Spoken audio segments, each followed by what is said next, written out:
Whitney Young Football is on the air. We're joining you here from Taft High School, Jefferson Park, Chicago.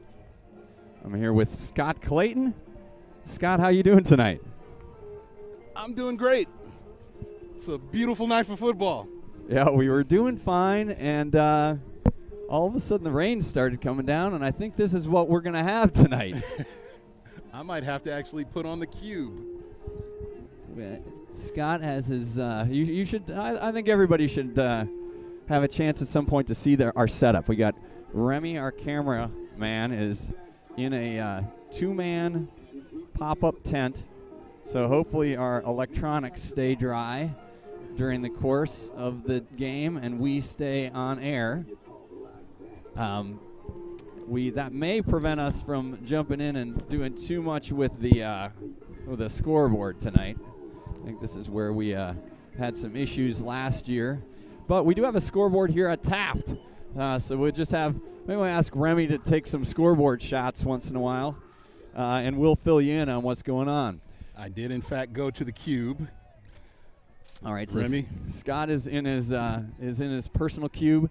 Let's talk about tonight's game. It is a huge one all around for both of these teams in the Chicago Public League. So as you know, if you're a Dolphin fan, Dolphins come in on a 4-game winning streak. They are 5-2 overall, 4-1 in the conference. Taft comes in at 3-2. 3-2 in the conference. So interesting thing there, Scott, is that the Dolphins at 4-1 are in a 4-way tie for second place in the CPL. Taft at 3-2 is in a 5-way tie for the spot right behind that. So there is a huge logjam. It's sort of a have and have-nots league so far, and that's why tonight's game just is so big for both of these schools. Couldn't have picked a better night to play it. Well, I mean, that's going to be interesting, too. And I think that this weather, and it's something that I've been going back and forth all week regarding, hey, is this good, bad, or indifferent? And I think one of the things that we've seen let's talk about the Dolphins first. The Dolphins, through the beginning part of this year, were really a pass-first team, and there are some games where they struggled in the run game. But the last 3 weeks in a row, the Dolphins have gone over 100 yards rushing. We've got guys like Joseph Clayton averaging 7 yards a rush, Maxwell Warner over 7 yards a rush, Luke Yolich close to 5 yards a rush. So they've really been putting it together on the ground. You see the rain coming down. Right now it seems like the wind has maybe died down a little bit. They were predicted wind gusts of 15 to 25 miles an hour, which clearly makes passing a difficult game. Hang on a second. We do not have the camera. I don't know. You have to talk to Coach O.D. Normally we have the huddle cam here, and we were not given the huddle cam today. So anyway, it'll be interesting to see what the Dolphins do. And then let me flip over to Taft. I mean, Taft is a team that historically, and I still have nightmares. So if anybody from Taft is tuning in, my nightmares start with Krupa, Beretta, guys like Ryan Porepsky and Jake Ryan over the years, Michael Oladipo. Linebackers on this Taft team that have always been a real sort of smash-mouth sort of team. So Coach Zach Elder runs a great program. This Taft program is great. It's their homecoming tonight, so they're going to be a lot of fans out there tailgating right now, and they will be streaming in. So this is going to be a mega-charged atmosphere tonight. Rowdy is the word that comes to mind. It will be rowdy. I was saying to my daughter, I remember the last time I came up here. So I'm going to give a shout-out. Ellison Newman is in town from college. She helped me set up both some sideline tents. So we've got the Dolphins have an assortment of We have a little bit of a tent city going on the sidelines. Hopefully during the halftime, there's not a visitor's locker room for our guys to duck into. So they are going to maybe get a little bit of time under the tents. I don't think they're going to care at that point. But anyway, Ellison helped me set that up, helped me set up the live stream, which I think we're on air. I think we're continuing to be on air. It has gone down a couple times. So I will hopefully, I'm going to apologize in advance, but hopefully I have nothing to apologize for. But we've had a few camera failures as we've gone along here, so we've rebooted a few times. Feel free to text us if we go dark. Yeah, I'm not quite sure I can find my phone at this point through all of the rain and everything else. So let's talk about a few other things on the setup here. So talked about that running game getting going, which is great. There's a few other streaks though that are interesting. So Anthony Hood and Bennett Newman have hooked up. What is this? Our 7th game. This is our 8th game. So they did not have a touchdown pass connection in the first game of the year against Hope, but they've had a touchdown in each game since then where Newman has hit Hood on a touchdown pass. So both of those guys, Hood is up to 24 touchdowns on his Whitney Young career. Newman is up to 24 touchdowns. Newman's path maybe a little bit easier as a quarterback. So he had 7 passing touchdowns last year. He's got comes in tonight, 14 touchdown passes, 4 interceptions on the year. Hood, we might see, back to talk about the running game, we might see him a bit more out of the Wildcat formation tonight. I think it's one of those opportunities where they're going to look to get those playmakers, get Hood, get Nasir Rankin, get Joseph Clayton, get Luke Yolich the ball as much as they possibly can. If we flip over to Taft is, I would say, in general, a fairly balanced team. I mean, they like to run it. Let me talk about a couple of the guys on that side of things. So Jaden Padilla also factors into my nightmare. So Padilla, when we played here 2 years ago, was a freshman at the time. So there was Padilla, Porepsky, and a kid named Isaiah Cruz, I think, if my memory serves me right. And we called those guys Thunder, Lightning, and I don't know, Tony and I made up another word. I mean, the 3 backs just ate us up all night. So Padilla was a freshman. He's a junior right now. So coming into tonight's game, Padilla, 70 carries, 312 yards. So that's just around 4.5 yards a clip, 4 touchdowns. The other guy, and they really like this kid a lot, and I like this kid a lot, and I met his parents in the off season at one of the camps, and just wonderful, wonderful people. So Steven Carrera, Steven's mom, Dallas Carrera, is the head of the Taft Booster Club. They do a really, really nice job. And his dad, Jose Carrera, also was out here earlier today, and he was the nicest guy as we were starting to set up. He offered anything. So Steven Carrera, 58 carries, 283 yards. So that's close to 5 yards a carry. 5 touchdowns for Carrera. Carrera's also a threat out of the backfield. He's caught 14 balls, 20 yards, and 2 TDs. And I think if we've talked last year or over the years, I mean, Carrera, there was a 4th of July accident a couple of years ago, and Carrera lost part of his hand. He lost a few fingers on his hand. He battled back and was actually able. It was last year. It was last 4th of July. Well, not this past year, but 2 years ago. And he battled back and had an impact last year as a sophomore. And this kid, like, watching him on film, he is like a Tesla. His acceleration is smooth like a Tesla. And so when Carrera is number 6, Padilla is number 2. They're going to try to get the ball to those guys a lot tonight. Quarterback is Logan Roman. So I think Roman, and I'll look through the rain to see if I can get my roster. I think Roman's a sophomore. So he's done a nice job so far. 68 for 123. So completing about 58% of his passes, 56% of his passes for 952 yards, 13 touchdowns, 9 interceptions. The interceptions thing also, a little bit of an asterisk there because he threw 4 against Kenwood.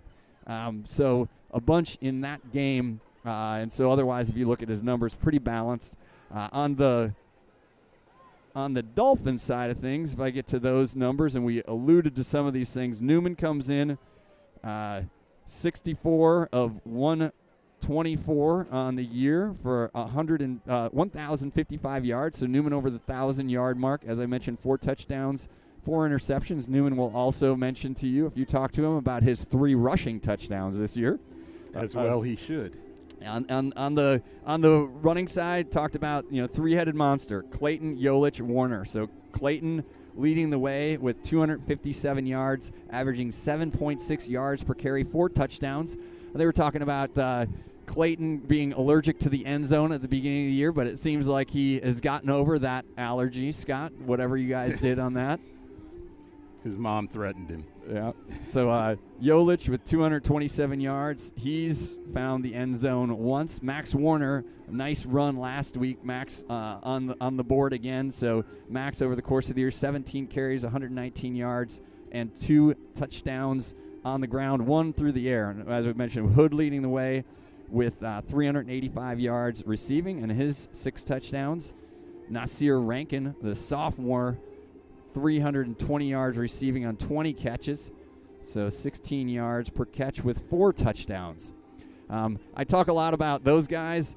Scott, I think where this is going to be won and lost. The trenches. Yeah, absolutely. It's going to be in the trenches. And so the Dolphins led there, both offensive and defensive side. Nick Dale in the middle. So Nick center, Nick nose guard. I think a big thing, talked about the running backs for Taft. I think if you can get a good, not even necessarily those guys tackling, but you get those front 3 of the Dolphins. So normally you're going to see Nick in there. You're going to see Baba Nefesimi Opedele. You're going to see Juan Cepeda, MJ Woods, and then rotating in guys like Boubacar Berry, Dylan Paracchini. Those big guys have really been doing a job these last few weeks. I mean, the Dolphins have not given up a touchdown since the first drive of the Westinghouse game. So they've got they have nine scoreless quarters, a nine scoreless quarter streak going right now. And those linemen are a big key to that. They've been occupying the opponent's line on both sides and freeing up the linebackers and the running backs to make a tremendous contribution. Yeah, yep. So, on the offensive side, name those guys. Also throw in Jason Perez.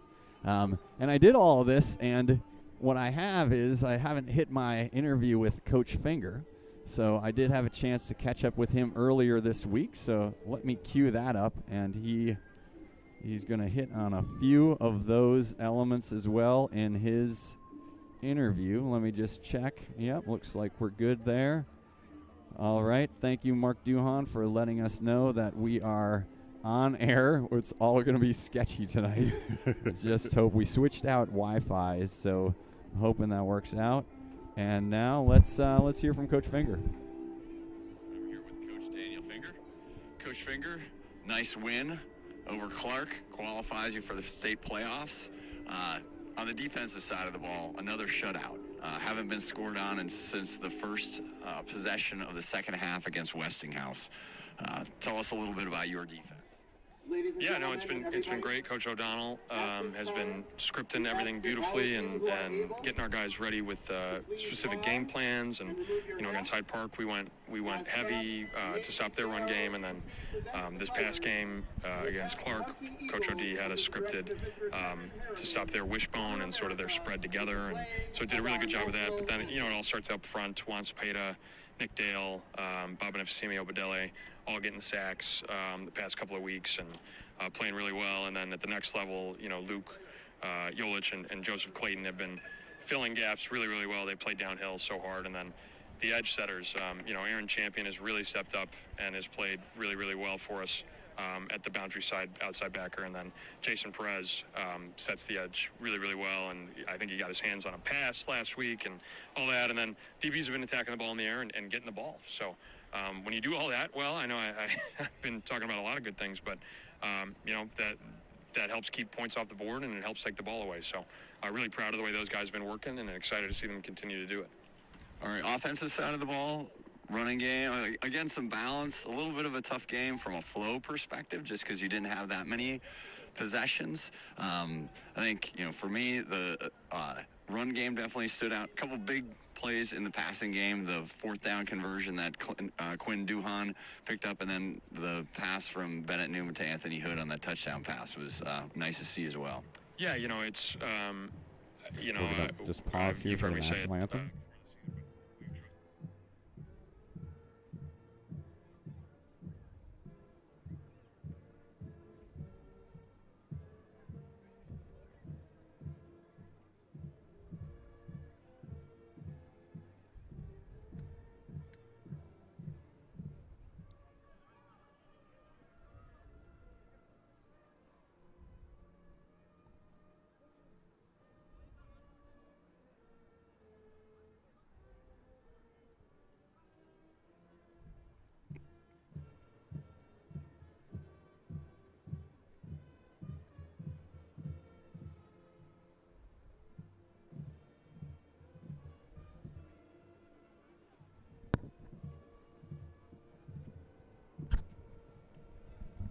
All right, national anthem. Let's jump back to Coach Finger's interview. I might have missed the spot where we were, but Catch there on 4th down, and then Anthony and Bennett. Bennett threw a beautiful ball on that play, where the coverage wasn't actually too bad. Anthony gets a lot of separation, ran a great route, but the window was not big, and so we got the look we wanted, and Bennett put it right on the money, and that's what we want from the passing game. Create those explosives, take what we can get, and get some yak when we can. But when they're kind of sitting on us like that, and we can't get a rhythm, we do got to complete the big ones when we can, and Bennett and Anthony did a great job on that one. All right, traveling up to Taft, homecoming, great environment, great football environment. Taft, a solid program. They've had some challenge, but they did last year too, right? So I'm expecting a tough game. What are your expectations? Always, they're one of the best coached teams in the city. Not just public league, but in the Catholic League too. They're always really well coached. They've got good depth just because of the size of their school and the way Coach Elder has done getting numbers in their program. It's going to be rowdy. It's going to be raucous. They are not pleasant to visitors up there, which is cool. Which is what makes high school football really fun. Could be some inclement weather. Could be really, really loud. Well, it's definitely going to be really, really loud. And we're excited for that challenge. They're going to be tough up front. They're going to be a downhill physical team, and our plan is to go in there and kind of do what we do best. And part of that's going to be trying to out physical them sort of at their own game up there. So definitely going to be a big challenge on both sides of the ball. Very good. And mention at the top, playoff eligible state. oh. All right, I think I lost Coach Finger there at the end of his interview, but he downplayed that. So we're talking about with 5 wins, you are eligible for state. Doesn't guarantee you a spot. And then again, talked a few minutes ago just about how the logjam of teams within the city. So I think Coach Finger didn't really want to look too far into the future. I think he was all about just looking at tonight's game. And looks like Dolphins won the toss. I didn't see that, of course. Nello DeCola, I missed the coin toss again, but I'm guessing the Dolphins won and deferred to the second half. You're going to have Solomon Bradley out for the Dolphins. Back deep. And I'm going to switch over, getting my lineups all here. Starting to squint and try to figure out my Taft Eagles. So it looks like back deep we got Jaden Harris, one of their top wide receivers. I think that our guy Steven Carrera is also back there. And number 9, Nativo Rivera is back as well, a senior. Thank you, Scott.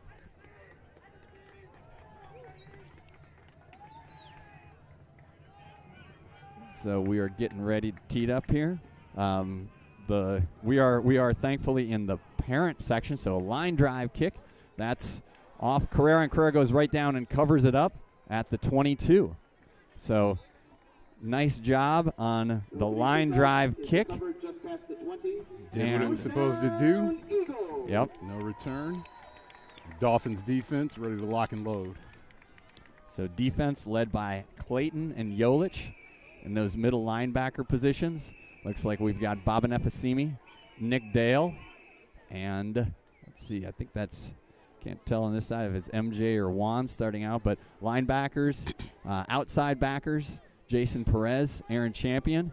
Defensive backs, we've got Javon Hobbs, Maxwell Warner, Anthony Hood, and Quinn Duhan. Quarterback is Roman. Roman waiting for the snap. High snap. Handoff up the middle. Tackled immediately by Yolich. Yolich firing through a gap. Linebackers right at it. Short loss on the play. Getting a lot of laughs and compliments about the cube. Yeah. So Scott is in the protective cube. I think a lot of people are wondering what the heck we're doing up here. But so that was a loss of 3, I think, on that first down play. So again, the sophomore quarterback, Logan Roman, number 3. Looks like you may have, has Carrera behind him. 11 in motion. Snap over his head, back into the end zone. And there's a tackle, that's a safety. So Yolich, that was Clayton, came flying through after the high snap. And the Dolphins are on the board 2-0 after 2 plays. Couldn't have asked for a better start, I don't think. Clayton got back there fast. He sure did. I mean, it almost looked like Roman wasn't ready for the snap. Not to say that he wasn't hustling after that ball, but Clayton beat him back to it. I mean, he was almost there at the same time the ball was there. Clayton showing off those wheels, and the Dolphins go on top 2-0, and we'll get the ball. I was going to say, for those unfamiliar with the rules, when the defense scores a safety, they receive a free kick. Yep, a free kick. And the NFL is from the 25. We'll have to see. We'll have to see what our referees tonight. Everything's so far so good, right? Everything's so far so good. Teams trying to figure out what side they're supposed to be on. I kind of feel like, the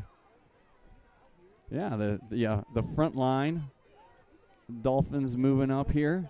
It's a drop kick too, correct? Only if it was 1952 and. Oh, so they do go from Jim the tee. Grabowski, you can go either way. You can go from the tee or you can punt. I think you can do any of those things. So actually, Taft does have a very good kicker. I'll try to get a number just watching film on this guy. He's able to give a good boot to it. I know he's made a lot of extra points, and quite frankly, against Bulls, he was on his kickoffs was kind of out kicking coverage. Bulls had some really nice returns, and I think it was because it was just stretching out the field a little bit. So kick is away. It's going to go over the head of now. Oh, Nasir Rankin got back on it. He's at the 30, heading to the middle. Got a good look. Now he's got an angle, and he's out to the outside. The kicker is chasing him. They're not going to catch him. He's going to put it down, and he's caught inside the 5, and guys are not going to let him live that down, but that was an incredible return by Nasir Rankin. When he turned upfield north-south, it was a beautiful sight. So that was moving so fast. I mean, clearly some great blocks in there. Rankin headed off to his left-hand side, got to the middle of the field, and just found a seam in there and took off. So Dolphins in business inside the 5-yard line. Like we mentioned on the open, it looks like Hood is opening as the Wildcat quarterback. So we're going to, not to say he can't throw the ball because he does have a touchdown pass on a trick play. So Hood at QB, Clayton to his right, 2 receivers left, 2 right. Hood looking right up the middle, takes a cut to the right-hand side and is brought down. They had good pursuit. Yeah, very good pursuit on that. It was hard to see. It looked like it was a run blitz almost. Yeah, well, with them backed up where they are right now, and with Hood in, I mean, so this is one of the things, and maybe Riverboat Dan will dial up some trickeration right here off the beginning and have Hood throw the ball. But I think the idea is just get some push up the middle. And so it's a kind of like a read option for Hood. Now they go empty, so nobody in the backfield for Hood. Clayton comes back to the backfield. Anthony looking up the middle. Anthony down to the 1 yard line, inside the 1 yard line. So, yeah, put Clayton with some jet sweep motion. And, again, one of the areas that they looked at within, and so Newman's checking in now. So, Newman checking in at quarterback. Probably try to. Are we going to get another Newman rush? I'm not going to predict that. Newman is going to go under center. He's got 3 receivers to his right, Hood to his left. Newman calling signals, Clayton behind him. Newman with a push, and he's in for the touchdown. I called it. do I get a Peyton, a Manning brother prediction post? Absolutely you do. Absolutely you do. So Newman checks in and vultures the touchdown from all of his running back friends. So the Dolphins go up 8-0 here. If you're just checking in, a safety followed by a long kickoff return by Nasir Rankin. So watch the extra point here. 4-star snapper Ben Barrett to Von Conrad. Kick is blocked. Yeah, a little bit off. I think Solomon Bradley, the kicker, got started a little bit early there and was there before the kick was down. So it keeps it a one-score game. One score. There was a penalty on the field against the Eagles, offside. So it's going to put the Dolphins back in, and they're bringing their offense on the field. Oh, they're not. I thought I saw Newman. That was actually Dominic Duenas. So sorry, Dominic. You're much better looking than Bennett Newman. Dolphins are going to try this over. I'd say Solomon Bradley, just wait a quarter beat before you head out. Barrett to Conrad. Hold is down. Kick is up, and the kick is perfect. Good. All right. So nice job there. Offsides penalty, and the Dolphins are able to make it a 2-score game. Well, we know why that first kick was blocked. Not only did the kicker go early. Yeah, the defense went over early as well. So I think it's safe to say that we're off to a good start. And dare I say, has the rain stopped? Yeah, well, yeah, and remember, I don't believe in jinxes, so I think that's just fine. Although you said you were kind of watching the weather pattern and it was swirling around, but for right now it's good. And I would say this too: the wind does not seem too bad. I mean, we have a great setup here. We're sort of behind. We're on the top rows of the bleachers. And there's some trees behind us, so I think we're shaded a bit from the wind and the elements. But, yeah, I think we're going to go back and forth here. We're in the O'Hare landing pattern here, so we're going to see some planes flying overhead all night. But, yeah, great start. I mean, the bad snap on first we've only had a couple plays. So a Jolich tackle for loss on the first play, a snap over the Eagles quarterback on play 2 where Clayton picks up the safety.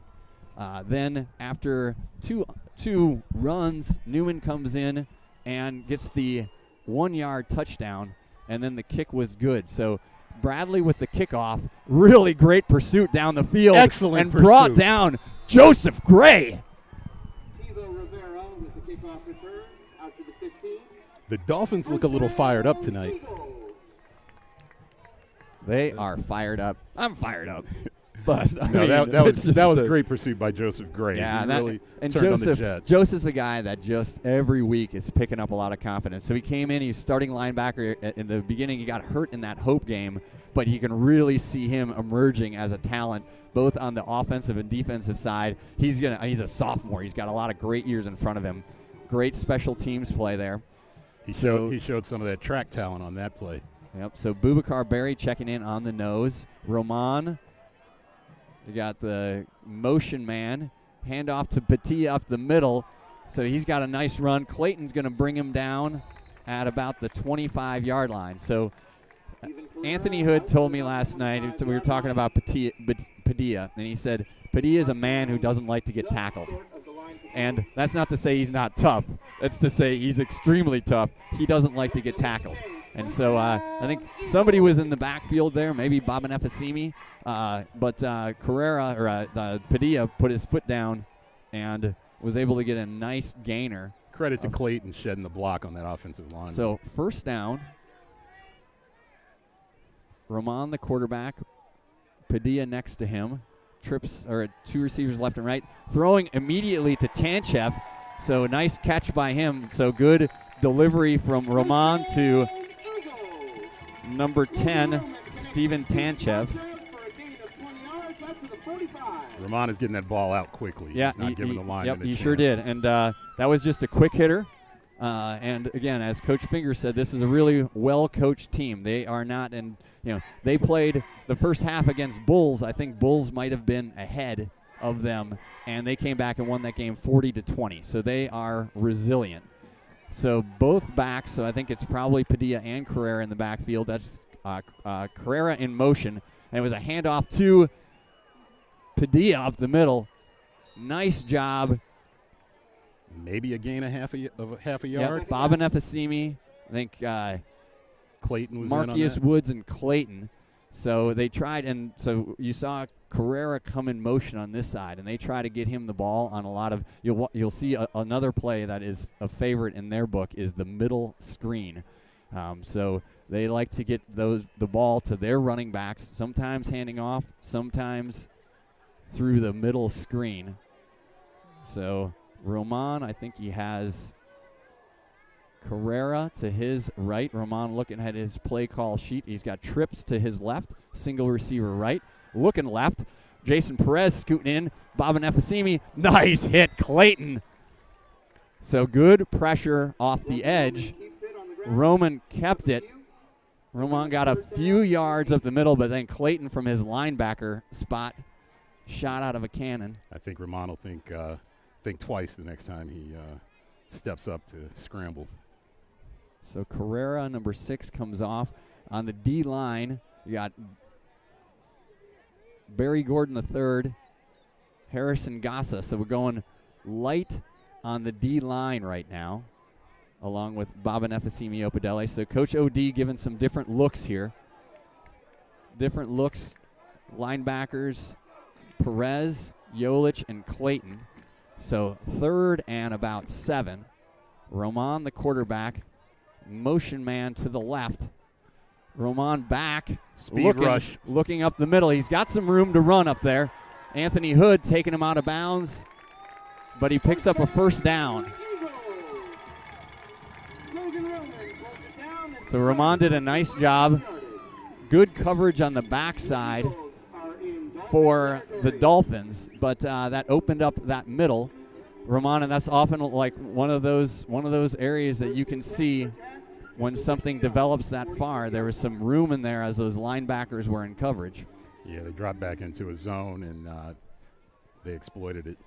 Yep, so now the Dolphins go back to a heavy front. Cepeda, Boubacar Berry, Baba Nefasimi Opedele on the line. Roman, the quarterback, fumbled by Carrera, and then Yolich immediately in the background. So it was not a clean handoff between, that was Padilla. So not a clean handoff between Roman and Padilla, and Yolich flew in there. Looks like a loss of 3 yards.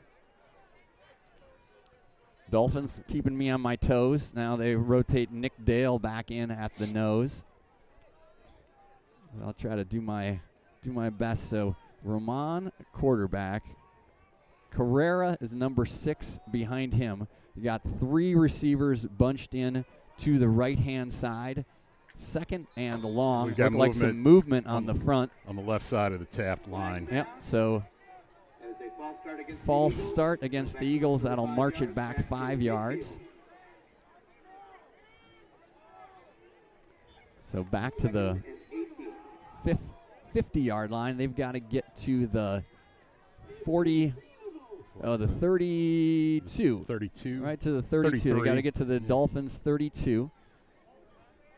So Eagles have put together a little bit of a drive here.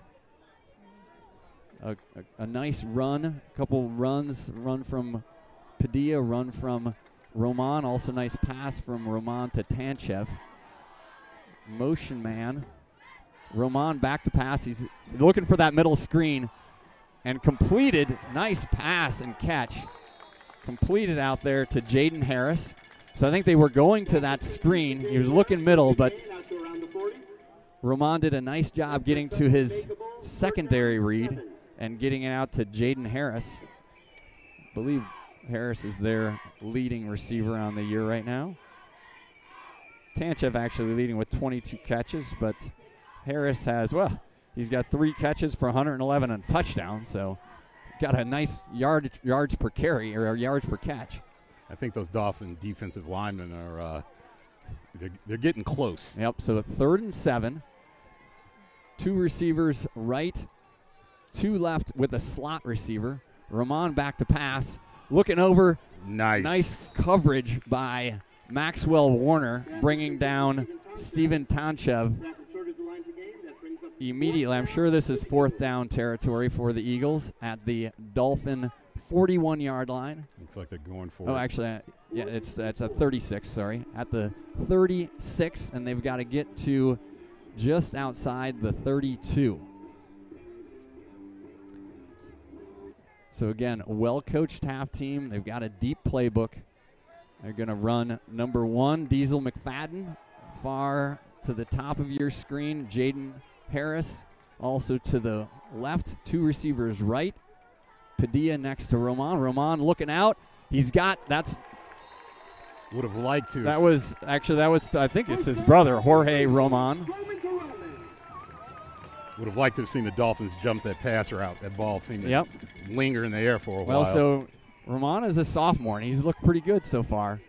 So they pick up after that, the penalty took it to, what was that, a 2nd and 18. Taft player down. So 2:30 left here in the first quarter. Taft player getting assistance on the field. It is number 1. All right, so that is Roman, Jorge Roman. I'm going to guess they're brothers. So Roman was on the top of that. I thought it was Diesel McFadden, but it was actually Roman on the top. Diesel McFadden is a running back and edge rusher for them. If you recognize the last name McFadden, it's Darren McFadden's son. So Darren McFadden, who played in the NFL for a long time. Diesel McFadden with pretty darn good football name, and he's been a pretty darn good player. I think he's a sophomore, and definitely showing a lot on the defensive side of the ball for Taft. I think I have some Taft stats here. McFadden, 23 tackles on the year, 3 sacks and 10 tackles for a loss coming from his edge position.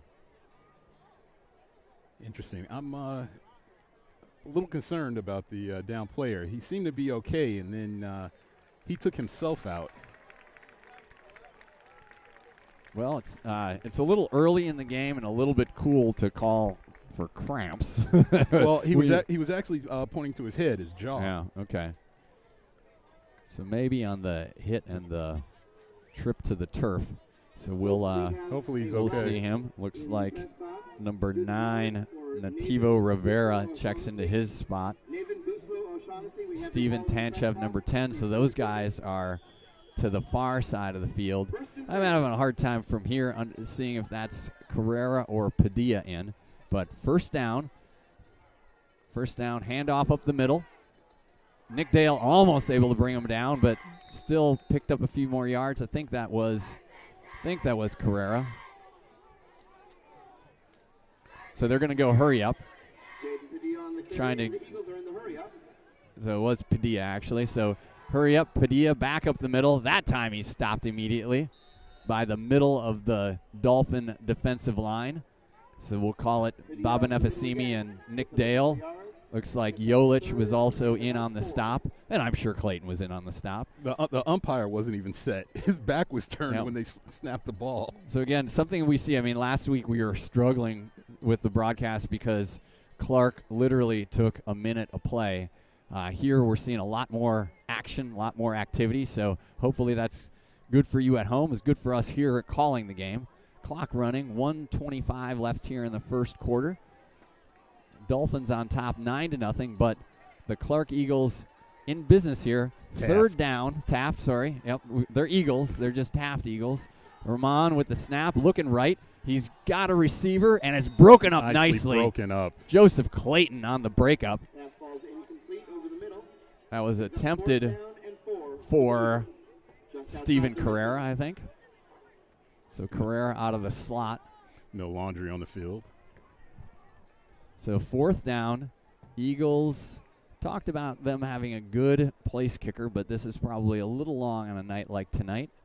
Wind blowing right to left on your screen, east to west here. So fourth down, big play. The Eagles line up to go for it on 4th and Eagles 4. going for it. Roman, the quarterback. Carrera next to him. 3 receivers to his left, 1 receiver right.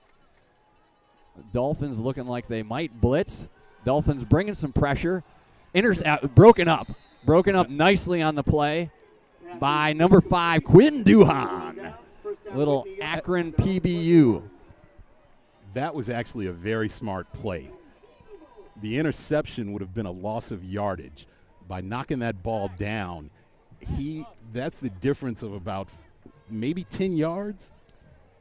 So they call him IBM Quinn because that's the way his brain works. So I would have no doubt in IBM Quinn's mind that he went through that calculation and just knocked it down. So that puts the Dolphins back on the field. They're going to run Hood as the Wildcat quarterback. Hood's going to keep it, going to work to the outside. He's got a gap. Now he's getting to the outside. Hood picks up about 7, gets across the 25. I think he may have wanted to throw that ball. Well, I think that's the one thing with Hood back there. I mean, there are a lot of options off of this. I mean, I think there's a read option if he's going to give it to Clayton from that jet sweep, and then he'd also be looking downfield. So receivers in the game: Joseph Gray, Harrison Gassa. Those guys are to the bottom of your screen. To the top of the screen, Nas Rankin. Nas is in motion right now. Clayton next to Hood. Hood going to keep it again. Going to find a seam up the middle. Spin move. Puts him in the washer. Out across the 40-yard line. For the Dolphin first down. Sorelli's Finer Foods first down. First down yardage out across the 40. 1st and 10, Whitney Young. Getting a good push on that Dolphin offensive line and excellent support out of the backfield from Clayton on the block. Yep, so that's, again, where you go with that Wildcat. That's the end of the first quarter. You go with that Wildcat offense, and you're essentially picking up a blocker on the play. Eagles fans. It's a pretty eventful first quarter. Whew. We are also pleased to honor the 9th induction class to the Taft Alumni Hall of Fame. It's a Please exciting game. please join me Dolphins 9-0. congratulating John Hey, what's your favorite Sorelli sandwich? Well, so here's the thing. I mean, Sorelli's our pregame sandwich, pre- and post-game sandwiches, we get the turkey and we get the Italian. And I actually like the rotation. So pregame, Coach Finger always has the guys eat turkey. Coach Finger, if you ever talk to him, he has the analytics on absolutely everything. So their analytics on what time they should eat and what kind of calories they should be consuming. And so the turkey is a great pregame, right? The Italian is an amazing post-game sandwich. And I think I've said it before, amazing the next day to take on the golf course with you and throw it in your cooler that, of course, only has some water in there and in your Sorelli's. But Sorelli's is really known for Italian beef as well. So if when we have a chance, when they cater our post-season banquet, that's when you really get to experience the true Sorelli's. So first down, Hood the quarterback, Clayton next to him. Hand off to Clayton. He's pushed back, doesn't get the corner, and he's going to lose a ton of lot, yards. probably 7 yards on that. So much for his average. So the Eagles really keying on that. Second and long. The Dolphins have been successful up the middle. And, I mean, that's probably the first run that they've tried to hit to the edge. And I think some of that is you're just looking at trying to trying to vary some things, but quite frankly, on film, the spot to run at this Eagles offense is right up the middle. Yeah, sometimes it's better to just take the loss, drop down, and live to fight another day. So it was a loss of 9. Dolphins need to get to the Taft 47. So motion man, Nasir Rankin with it. Let's see if he can get a corner. Nice block on the outside. Nasir Rankin is gone. Got the Jets and got the touchdown. And I'm looking on the field and I see nothing yellow. No laundry. Nasir Rankin hit the corner, got a really nice downfield block. I think that was Joseph Gray. Harrison and Gossett. Harrison. Excellent block. So there was a great block right up here to start with. That was either Gray or Duhan, and then Harrison, and then Nasir Rankin on the jet sweep, taking it to the house. He turns upfield, and it's almost like you can see the jet stream coming off of his back. So Dolphins up 15-0. Snap, hold, kick.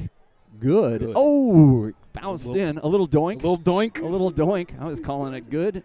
The Dolphins extend their lead. It just gives you perspective on the angle at which we're viewing this game. That looked good until it doinked. Yeah. So Dolphins, huge stand on defense. So, and they're going to have to continue doing that. I mean, you can see this Taft team has the ability to run, and Roman has shown a lot already. Roman has shown a lot passing the ball. So they had a nice drive, but the Dolphins were able to come up with that big pass breakup by Quinn Duhan on 4th down, giving the ball back to the Dolphins after a big loss of yardage on the 1st down run. Nasir Rankin on the jet sweep took it. So that was, it was like sorry, Tony McHale. I'm going to call that about a 65-yard run.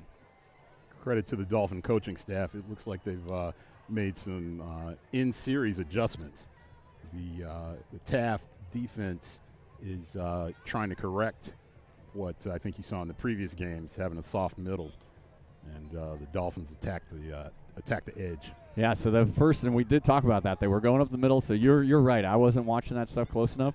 They brought in heavy in the middle, tried to hit the edge with Clayton on the first play. Didn't work, but the second play certainly did. So Bradley's got it teed up. Looks like we got an offsides.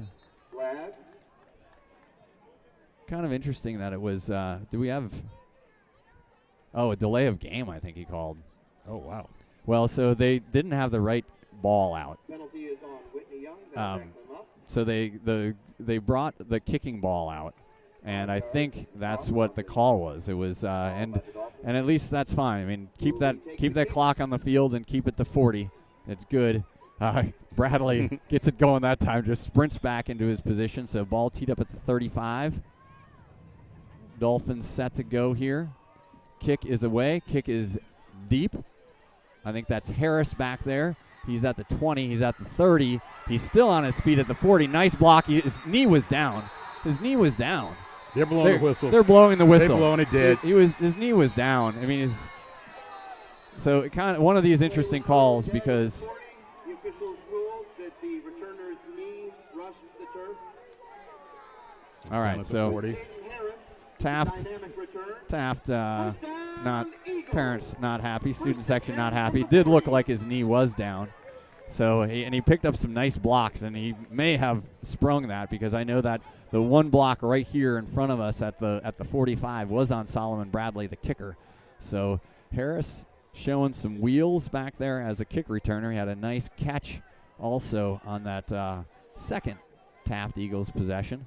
I have to say it's a nice feeling to be on the right side of a call once. Yep. So Roman, the quarterback, Padilla behind him. There's the handoff to Padilla. Nice job. Clayton gets the initial hit, and then Hood comes up. Ball came out. They're going to call it down. They're going to call it down. Hood is saying, I ripped that thing out of there. He's not happy about it. might have been moving around. Padilla gives him a little tap on the head. So that's where, back to that statement, Padilla is a man who does not like to get tackled. Clayton, not many guys have bounced off that guy this year. And he did. He spun him. He got him moved around. So it did slow him up, and only a gain of 2 on that play.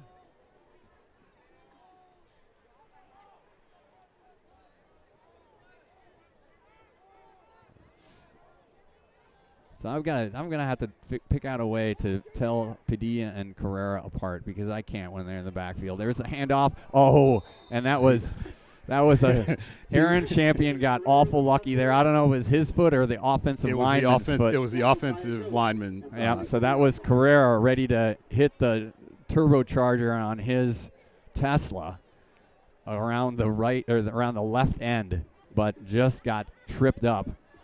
He was half a step away from breaking that. He certainly was, and you can see that's going to be the threat all night with this Taft team. There is no way the Dolphins can rest easy, even with a 16-0 lead, because the Eagles are explosive. 3rd and 6. Clayton looking like a blitz up the middle. Clayton coming up. Roman rolling to his right. Champion chasing him. Clayton chasing him. Clayton brings him down on the sideline. Going to be close to the first down markers. Clayton was going for the strip on that tackle. Yeah, he was. Brought out the tomahawk. He wound up from his ankle. Yep. Which, I mean, to be fair, isn't far. It's not far, granted, but still. That's a. Have you seen his forearms? No. Is he working those out? I watched him eat a sandwich the other day, and let's just say the 4th and 1. You tell us about the forearms after we get a stop here on 4th down. Okay, there looks like Taft is. They were going hurry up. Let's see if they're. Now I think they're just calling Roman over to get the play call. Coach Zach Elder's team here. Again, entering the game 3 and 4. Didn't have a chance to talk a lot, but I mean they played 2 really good non-conference teams to start the year. So 4th down, Roman calling the signals. Looks like we got a delay of game. Excellent. There is a delay of game, which they weren't comfortable going for it. Oh. They were not comfortable going for 4th and 1 at midfield. I mean, I guess they're thinking, hey, we have an explosive offense. We're not intimidated by being down 16-0 right now. And they took the delay of game. They also have a good punter. So I think that's Tanchef, who's their punter and their kicker. So they took the sort of an NFL kind of play there. They took the delay of game penalty. And now Tanchef is going to kick it away. I think we've got Quinn Duhan there. Duhan is high deep. Snap. Gets it away. Going to get a nice, for the Eagles, roll inside the 25, around about the 22-yard line. So, as I was saying, Joseph's forearms. Let's just say he's ripped. I know that. The veins are popping. The wrists are unusually large for his size. So and those helped. I mean, that was the we got into this conversation and great hustle for him to get that 3rd down stop, which had the Eagles think twice about going for it on 4th. So the Dolphins take over for their 3rd possession of the game. Hood alone in the backfield. He's got 3 receivers right. He's got 1 to his left. Offsides. Taft lined up offsides, and the referee immediately blew. I think that might have been Diesel McFadden on the edge on this side. And that will be a penalty against the Eagles.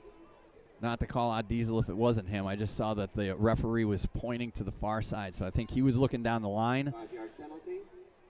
Saw the edge, lined up across the line, and 5 yards for the Dolphins. So it'll bring up 1st and 5 at the 28-yard line.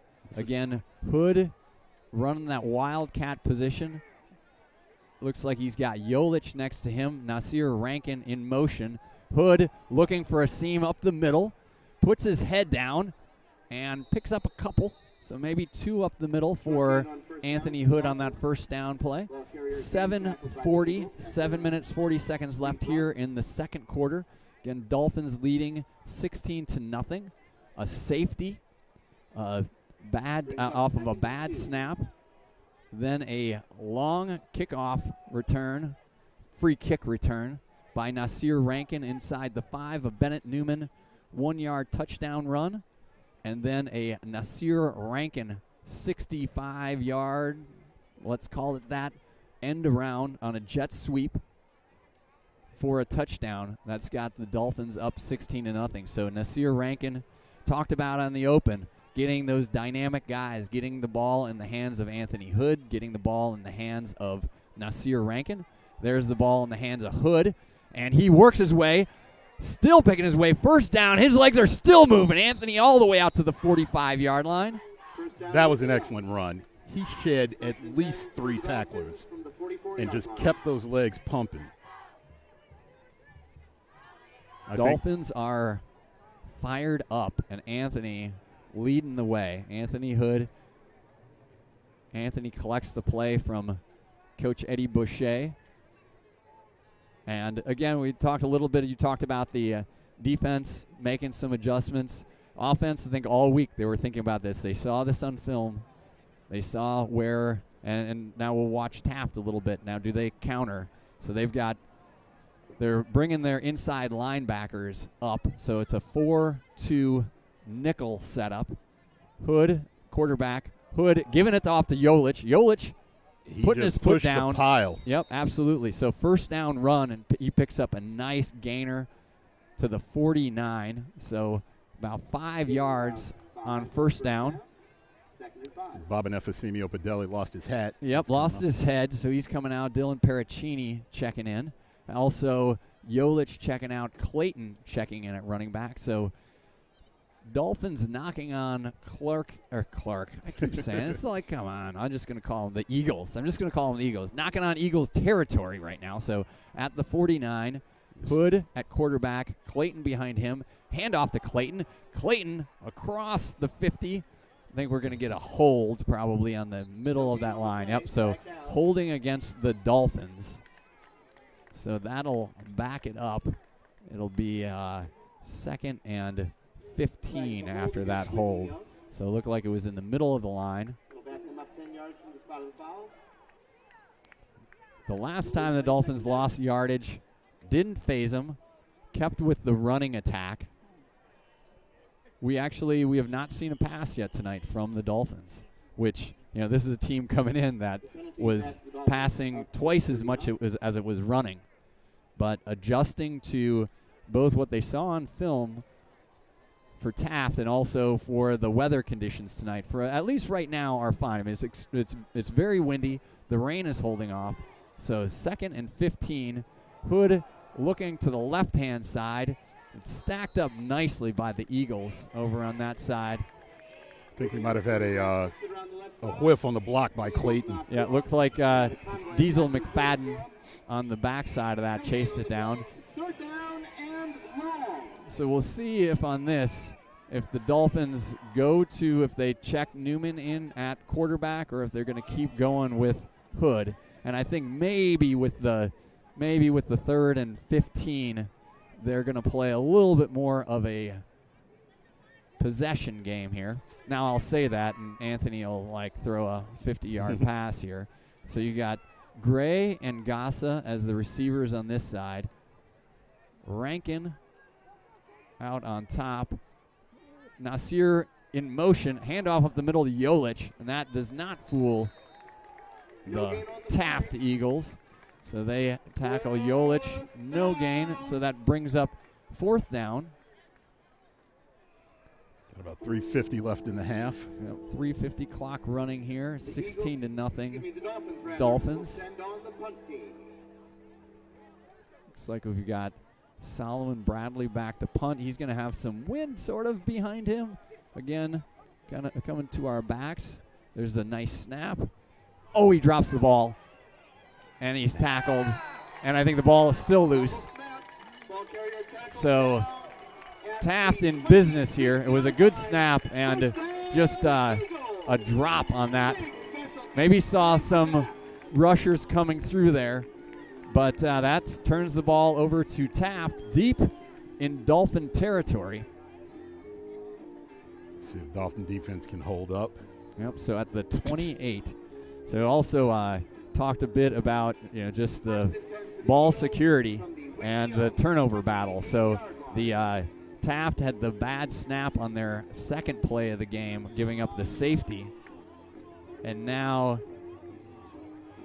a special teams fumble. And Taft going to be in business. First down at the 28. Padilla in the backfield. Roman, the quarterback. He's got two receivers to his right now. A receiver in motion.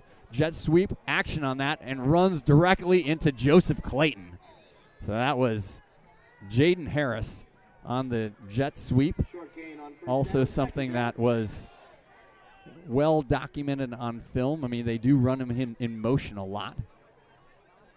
But the jet sweep is something that they like to feature in their offense as well. No gain on that play, despite what the announcer said. So Roman, Taft staying, you can hear on the sidelines, yelling at guys to get going. I think it's maybe more yelling at his defense, but they're going to, sure, they've got plenty of time here. They have all their timeouts left. 2:44 left. Second down. Roman alone in the backfield. He's got Padilla in motion. So you got five receivers. Roman with time, looking deep. He's got a receiver wide open, but he overthrew him. So that's something that the Dolphins need to correct. So he overthrew Jaden Harris. The Dolphins only had two down linemen. That was a different look for them. So Coach O.D. given a few different looks here. That was, I think, Clayton back in coverage, but I think Clayton in coverage because maybe whoever was supposed to be in coverage in that deep zone was not there. And again, they motioned Carrera out of the slot, or Padilla out of the slot. So three receivers right, one to the right, to the top. That's a handoff to Padilla. Padilla picking his way, picks up about 5 or 6. So Padilla, the ball carrier, gets it down inside the 25. Looks like the footing is a little tough out there. Yeah, Seeing a you lot of can guys see. slipping around. Yeah, you can see even the steps that these guys are taking. You can see Padilla there, just sort of taking some baby steps in there. He's not happy with himself coming off the field. He did not want to get tackled on that. So, fourth down. Again, big fourth down play. Roman at quarterback. He's got Carrera next to him. Two receivers right and left. Roman has had some accuracy when he's had time. He flips it out immediately, gets the reception to Tanchef out there, and he's brought down at the 10-yard line. Max Warner lost his footing. Yep, you just talked about the footing, and so it was a quick throw. Roman does a nice job getting the ball out, and I think that was to Tanchef as the wide receiver number 10. He immediately turned around. Dolphin defensive back slipped on the play. So Eagles threatening here. 1:22 left in the first quarter. Now they're going with, I think, both Padilla and Carrera next to Roman. Handoff to Carrera. He takes a wicked hit. I think that was Clayton. Was it Clayton? No, it was Maxwell Warner. So that looked like Clayton the way he hit him. So Carrera picked up a few yards over there, and then Maxwell Warner lowered a shoulder. So Taft going fast here. They don't want to give the Dolphins any time. They have all their timeouts. Carrera into the slot. Padilla behind Roman. Handoff to to Padilla. Tackled immediately up the middle. Looks like Yolich and he was down at the 5. And BG3, Barry Gordon in on that. Yeah, so he was down and kind of rolled ahead, but he was down before that. I think Taft is fine to not use any of its timeouts here. I think they're going to 20 seconds left. Now they're going to take a timeout with 19 seconds left. So they'll have 2 plays here from the 5 to try to score at the end of the first half. A lot of action here. A lot of action. dedicated to Sam Ozaki Memorial Garden outside of door number 4 in honor of his memory. Principal Ozaki has inspired future generations. So it's also it's homecoming here, and I think we're a little better located. When Tony McHale and I did a game 2 years ago on their homecoming, I think we were directly there was a speaker like directly behind us, and at every break in the action they had a fundraiser where you could buy, like, for $5 you could buy like a note, right? You essentially say, hey, Barry Newman wishes Scott Clayton the very best tonight. Go, Scott, you're the best in the world. And we heard 1,000 of those during the course of the night. So homecoming again here for Taft. Dolphins talked about their scoreless streak on defense. Some pressure on them here, though. Roman looking inside. Nicely done. No flags down. Good pass coverage there by Javon Hobbs. Looks like they're bringing in the kicking ball. No, they're just bringing in a dry one. Yeah. So 15 seconds left. New ball is in after that, just because that ball was on the ground after this. So Taft is going to take their next timeout here.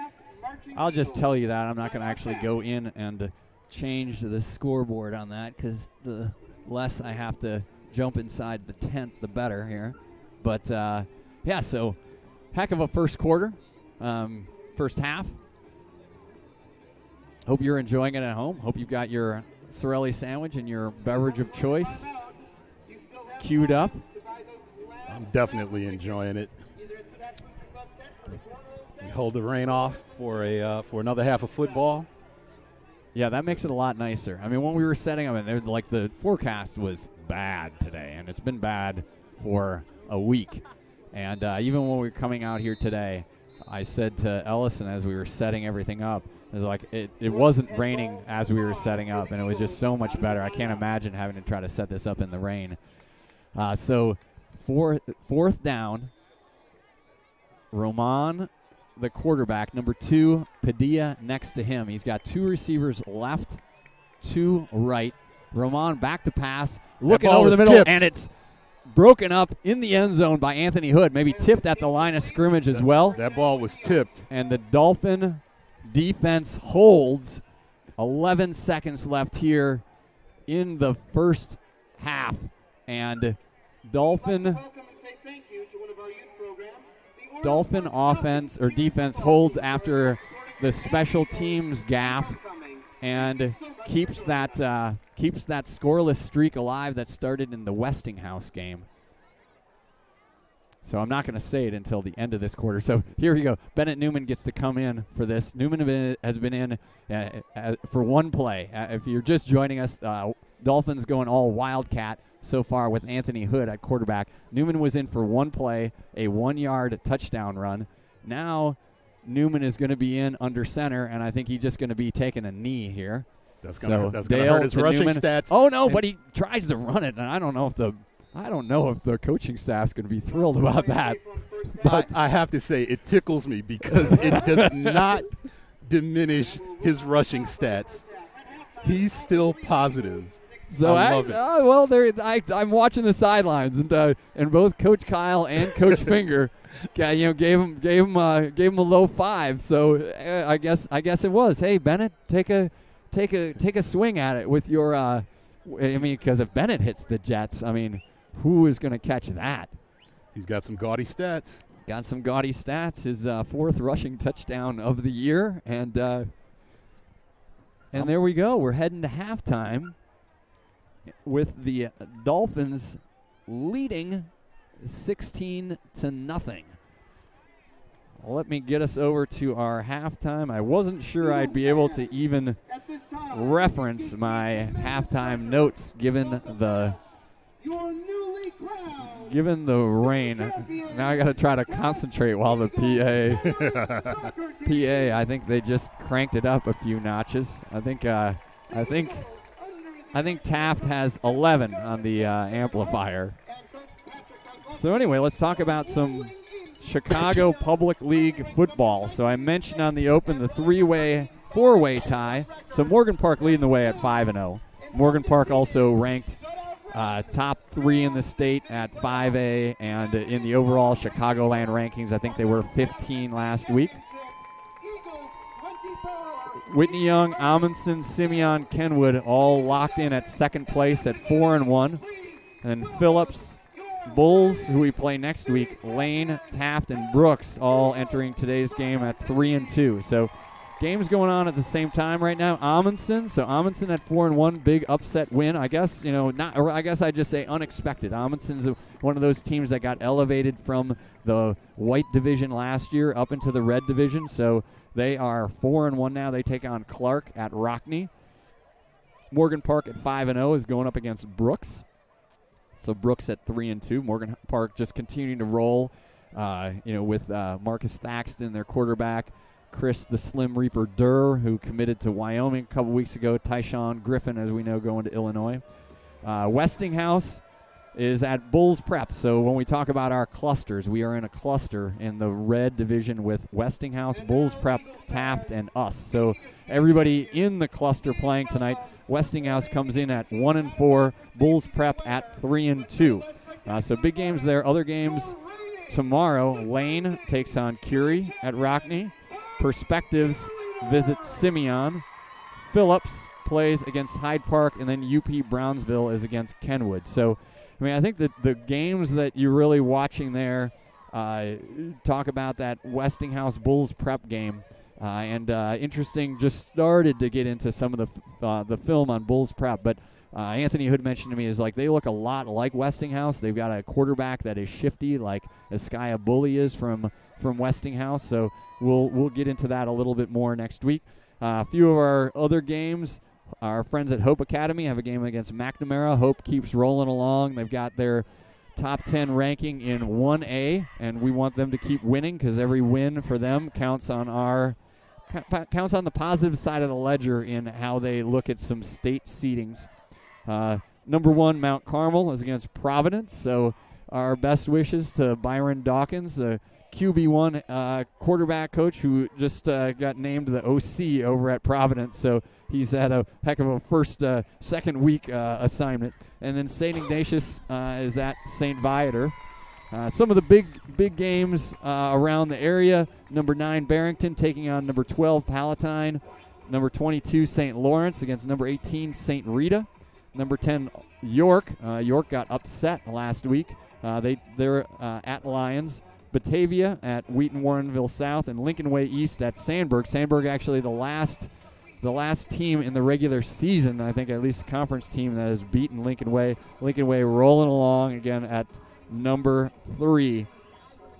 If I jump over to some Dolphin sports, I got an update from Coach OD. So this is a week in the past. Didn't go last week. We were didn't have the notes on the JV game, but the final game for the Dolphin JV team, unless they try to squeeze another one in, was a 44-8 win. And so Coach OD gave me some narrative. It was our only the second JV game that they played at home. So it was nice to have a handful of guys who get some varsity reps and also have all the JV guys get out there in a home game. Dylan Paracchini, Adrian Del Villar, and Alex Oshesky anchored our offensive line and looked much improved since their JV days last year. We've heard those guys' names. Paracchini tonight already. Those guys have all played varsity minutes this year. So Coach OD says hopefully they can continue their growth into next year to fill in the shoes of the graduating senior offensive linemen. Those senior offensive linemen, Jason Perez and Baba Nefesimio Vadelli. Rayton Scopemere is in a similar spot as he was able to play inside linebacker for the JV game. While not the biggest in stature, he packs a big punch and flies to the ball. He has a similar playing style to number 33, Joseph Clayton, and we would love to see Rayton fill his role next year. That's high praise for Rayton Scopemere. Sean Miller continued to play very well at outside linebacker. He could possibly make some noise next year. I think not even possibly. So Sean Miller is our ranking ninja, nationally ranked ninja. Aya Kunli Espinosa also has played JV the whole year and is a force off the edge. He again had another sack and a few tackles for losses. Offensive highlights were the following in that game, that 44-8 win. Von Conrad's favorite target, Bennett Duras, caught a short yardage TD reception on a crossing route. Vaughn ran for a 55-yard design QB run for a TD on the next drive. Vaughn then scored on another run, which was an inside zone read that went for 12 yards. Tim Edwards caught a 3-yard reception for a TD. And then Sean Miller ran in a score with a toss outside, ran for 15 yards with no one near him. Coach O.D. said he is fast. Also, another note on this.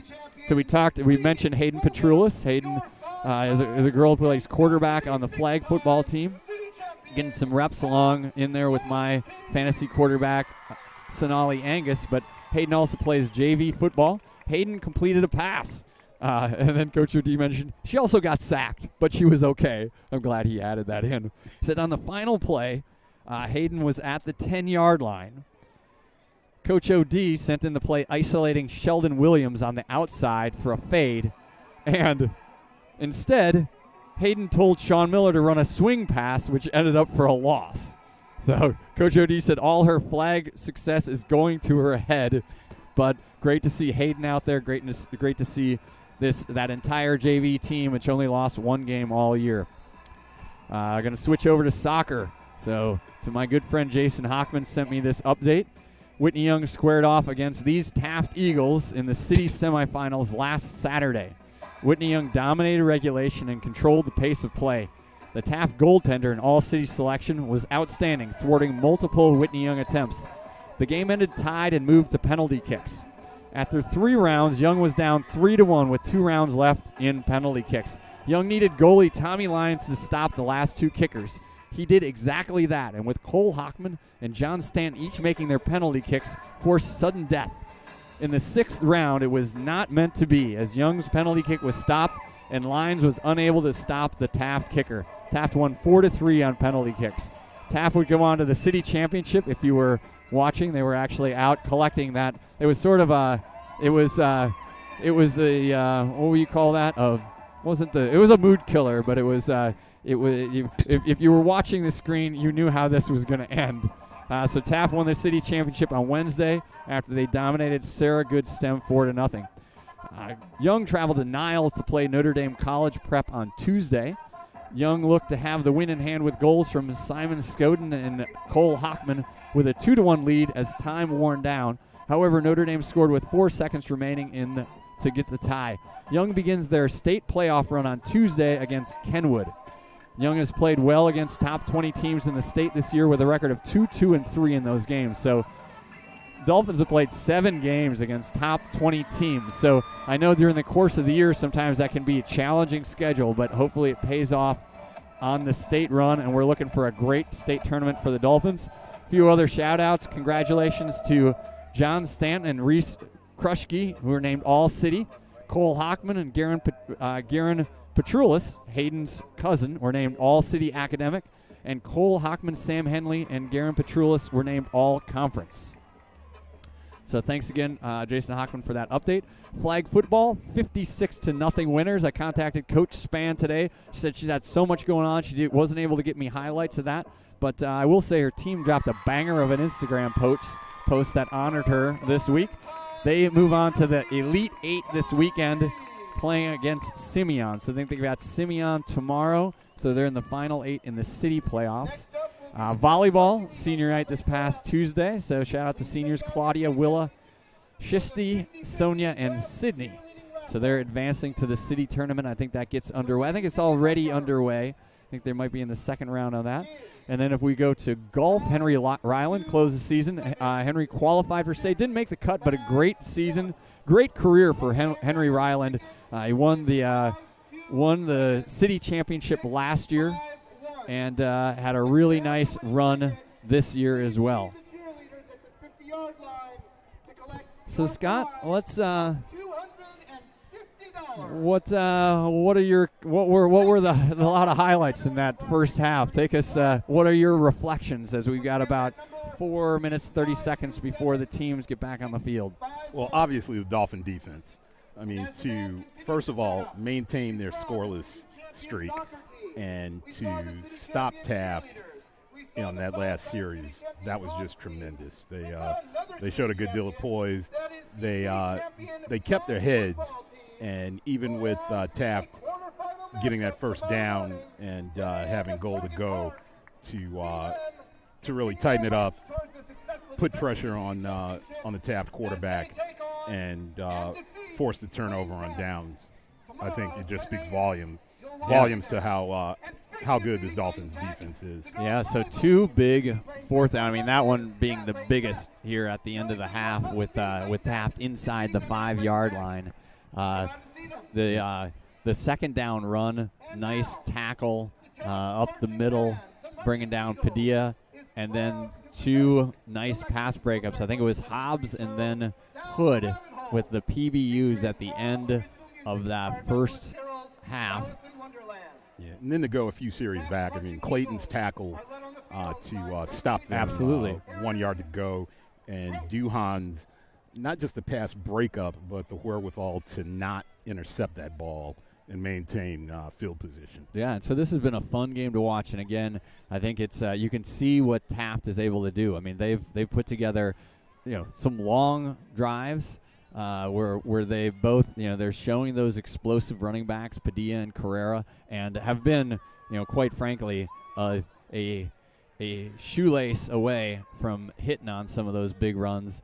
And then, they got, the Dolphins have benefited from the big plays. So the safety on the bad snap, then followed by the Rankin long free kick return inside the 5-yard line that resulted in the Newman touchdown, and then the offsides on the point after. So the point after attempt was blocked, but the Eagles were offside, so Dolphins rolled out, made that kick, so it put them up 9-0, and then we can't overlook Naz's touchdown run. Right, absolutely. So then after the 4th down stop with the pass breakup by Duhan at the end of that quarter, Rankin on the jet sweep hit the burners, got some nice downfield blocks from his wide receivers, and took it to the house.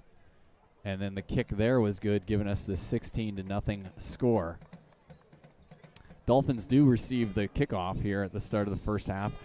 I've got to imagine watching Coach Finger with all the guys in the end zone right now, and he's going to talk about having that foot firmly on the gas pedal. No brakes here. I mean, I think that's he sees what we see in that Taft is explosive. If I look at, again, I've talked to a couple now without the rain, I can actually go to my notes here. So we talk about what Taft has done during the year. So they played, and we've mentioned a couple times, they played down in Indiana against Crown Point in that first game of the year, and that was their principal, the principal down at Crown Point. Both overcame cancer, and so they played a benefit game down there. Crown Point is a top 10 in all of Indiana program, and so Taft lost that game 49-7.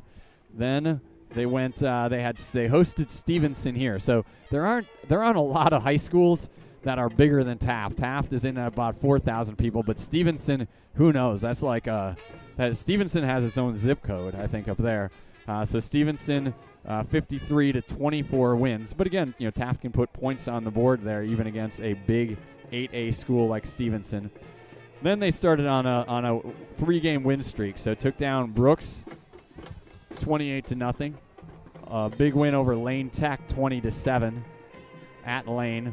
And then the 40-20 win over Bulls. And again, Bulls, I think the first half of that game, Bulls had 3 really long kickoff returns that put them ahead. I think they were up 20-14 maybe at half, and then Taft put that second half together. So I think if I'm Coach Finger, I'm noting that this team has the potential to put points on the board. So they won that game 40-20, and then lost to Kenwood 40-21, but still Kenwood, a team with a bunch of D1 guys. I think that was the first game back for Marquise Lightfoot, who is heading out to the U, so a 4-star guy heading to the U.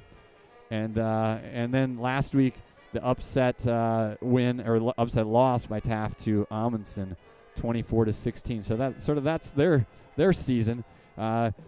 Dolphins again coming into today with a 4-game winning streak. Opening night loss to Hope, where Again, we were down. We were down 40-0 at halftime. So not that I want to relive this, but the first 2 times we touched the ball, we fumbled. I think both the interceptions were also first half interceptions. So then we went to a running clock. So we were down 40-0 at halftime. Actually won that second half. A little bit of a moral victory. So 14-13. That was a touchdown pass to BG3, Barry Gordon III from Bennett Newman, and then a pass on a pass to Maxwell Warner. But I think in that game, that second half, they started to understand what kind of team they could be. They started seeing how they could adjust, and both Yolich and Clayton had some nice catches in that game. We didn't quite get the running game on. Next week, we went down to perspectives, and that was just a solid performance all around. Newman with 3 touchdown passes in that game to 3 different receivers and a rushing touchdown. Then the next week, Morgan Park, and again we talked about Morgan Park and they've got a middle linebacker with an offer to Georgia. They've got a bunch of guys going to D1 schools, and so Morgan Park again back to where it was. I think it was 28-0 at half. It was 28-0 at half, and the Dolphins won that second half 7-6. So again, a little bit of a moral victory there. But then there was more than a moral victory there, because if you think about it, Morgan Park beat us on big pass plays. Right. We really shut down their running game, and they had to go to the air. And you can't teach height, you can't coach speed, and they fully took advantage of the height and speed that they had. Yep, agreed. And then from there. And this is, we talked also about the schedule being a third, or I'm going to say it for the, third or fourth time, Coach Eddie talking about the opening 4 weeks, a shot and a chaser. So then after the Morgan Park game, the chaser was Curie, and that was a big 43-0 win. Then the Westinghouse game, 34-14, which, quite frankly, the Dolphins probably shot themselves in the foot several times. Well, and there was a lot of laundry on that field, and I look back. I don't think the Dolphins have had a game with more than 5 penalties in it, except for that game when 15 of them came flying out. So I think it's still dubious, but it was still a very spirited 34-14 win, where they gave up a touchdown on the opening drive to bully the all-state quarterback from Westinghouse and the first drive of the second half. But each time they were able to come back, put some things together. Again, that's when that running game got going as well, and the defense performed. I mean, a couple big interceptions. Quinn Duhan, Q-Do had a pick 6 in that game. And then the Hyde Park game, 41-0. And then Clark last week, 18-0. And, Clark, again, it was, those games were the games that you were supposed to win on your schedule, and they took care of that business. Then you get into these last 2 regular season games, and, Taft has beaten us the last 2 years. I didn't even mention last year's game, which was at Lane, where I think we were inside the 5-yard line 3 different times with a goal-to-go situation and couldn't score. And Taft won that game 20-0. That was sort of their resurgence. That was, I think, kind of at the start of their resurgence. And so this team, Taft didn't qualify for state playoffs last year, but they qualified for the city playoffs because of the crazy algorithms that go on with, teams that qualify for state and advance in state. You'll put together other games in city. So I think they were 4-5. If I'm right. Well, anyway, let's just say they went on a run. They went on a huge run at the end of the year and advanced all the way to the city championships against Malik Elzy and Andre Cruz and the rest of the talent down at Simeon, and it took them all the way to the wires. A 38-34 game that Simeon won, Simeon eventually playing in the Prep Bowl. So here we go. We're going to get started for the second half. And it's homecoming, and you know what that means. It's time for some real Taft Eagles football. Gotta love the PA announcer.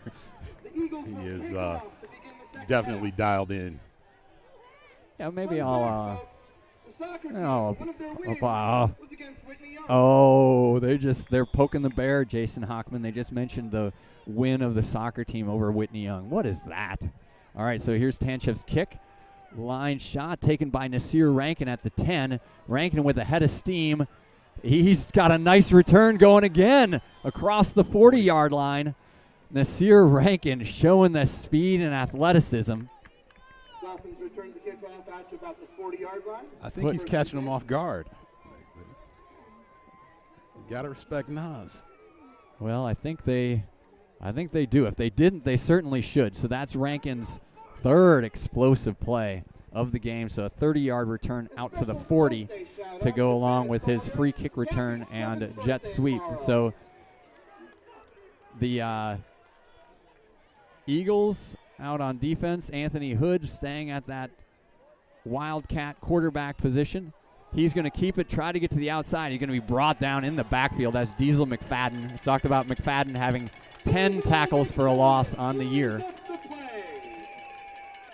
And that was another one of those big losses. That's, yeah, close to 10 yards. 9 yards. Well, let's call it 8. It's at the 32. So Dolphins need to get to just across the 50-yard line. So Hood over to collect the play. Again, offensive line for the Dolphins, Nick Dale at center. Baba Nefasimi Opedele and Marcus Woods on the left-hand side. Jason Perez and Juan Cepeda on the right-hand side. There's a handoff up the middle by Clayton, and that's McFadden taking care of business at the 30. So looks like loss of a couple there. The Eagles have come out and they started stacking the box.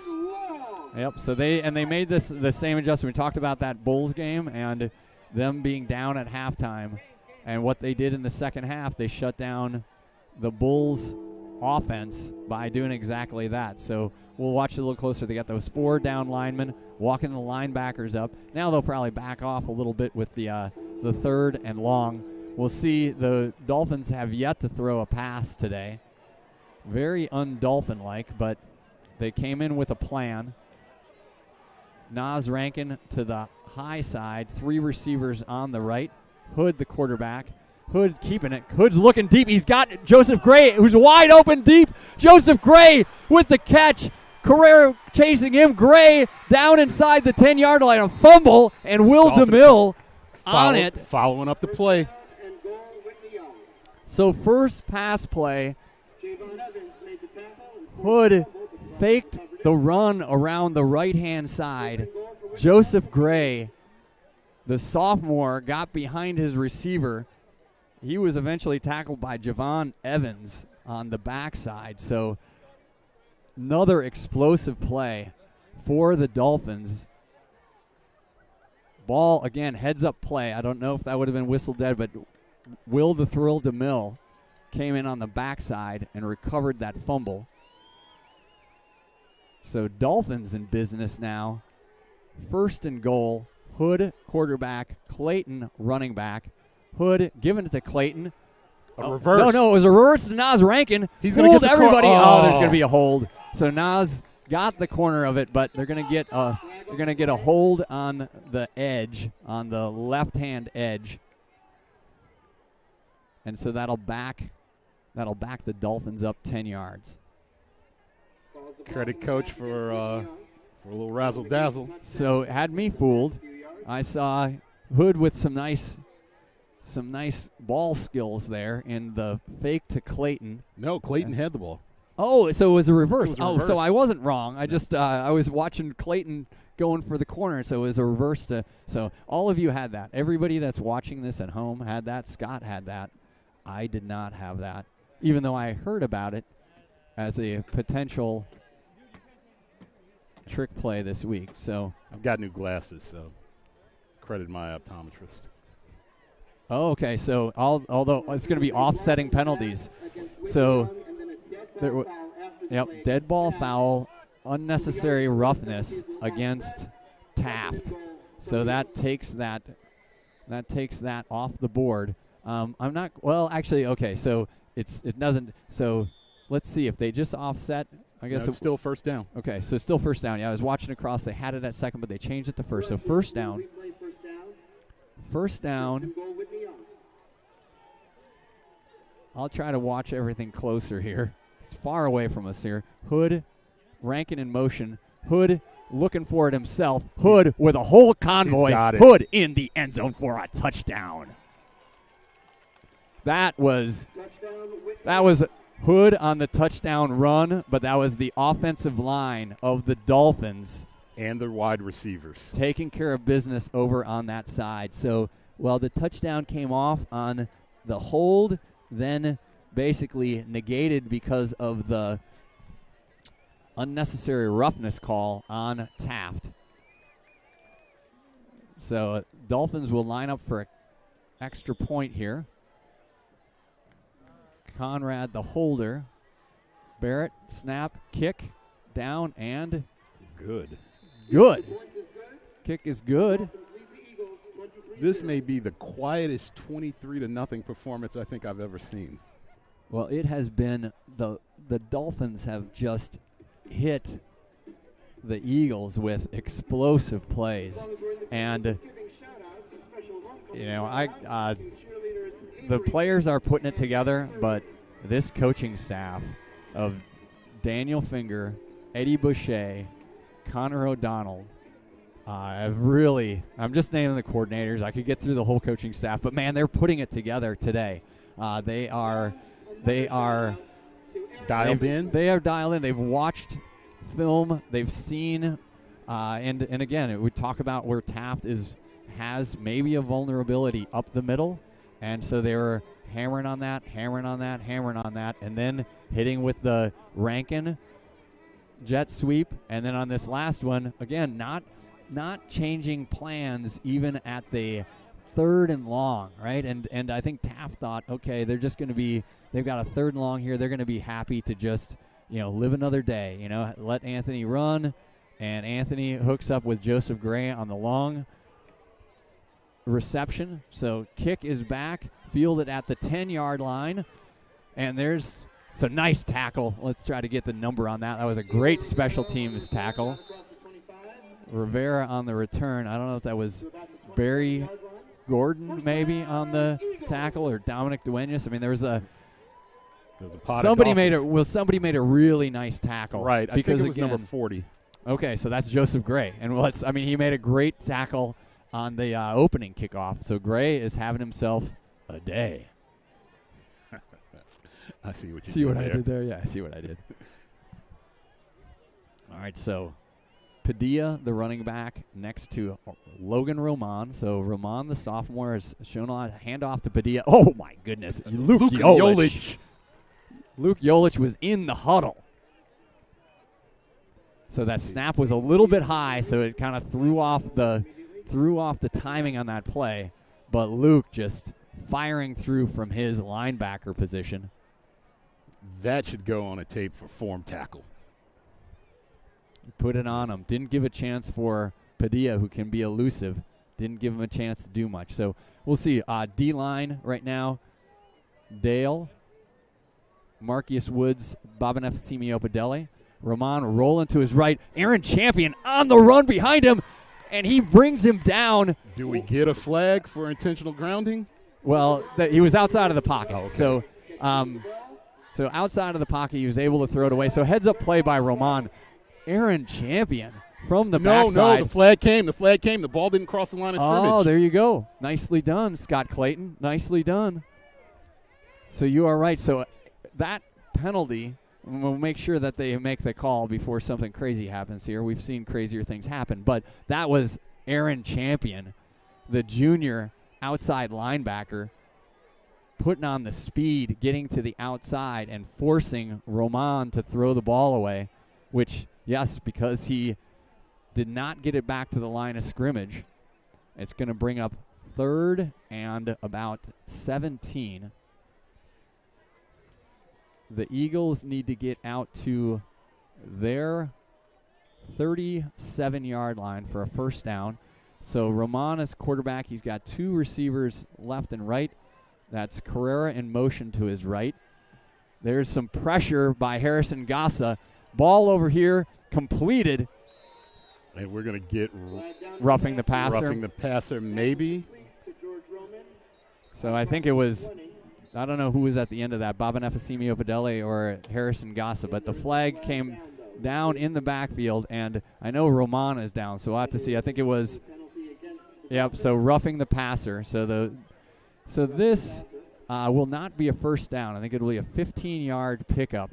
I think they had a little more than that to go, so it's going to bring up a 3rd and short. So that was a big play. I didn't see the end of that play.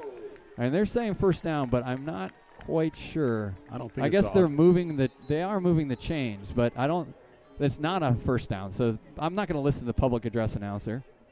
Although they are. Now they're moving the chains. Calling it an automatic first down? Okay, so maybe that's true. Maybe on that there's a first down. I always thought in IHSA there wasn't an automatic first down. But it does bring up a first down for the Eagles at their 35-yard line. So Roman, the quarterback, he's got 2 running backs in the backfield with him.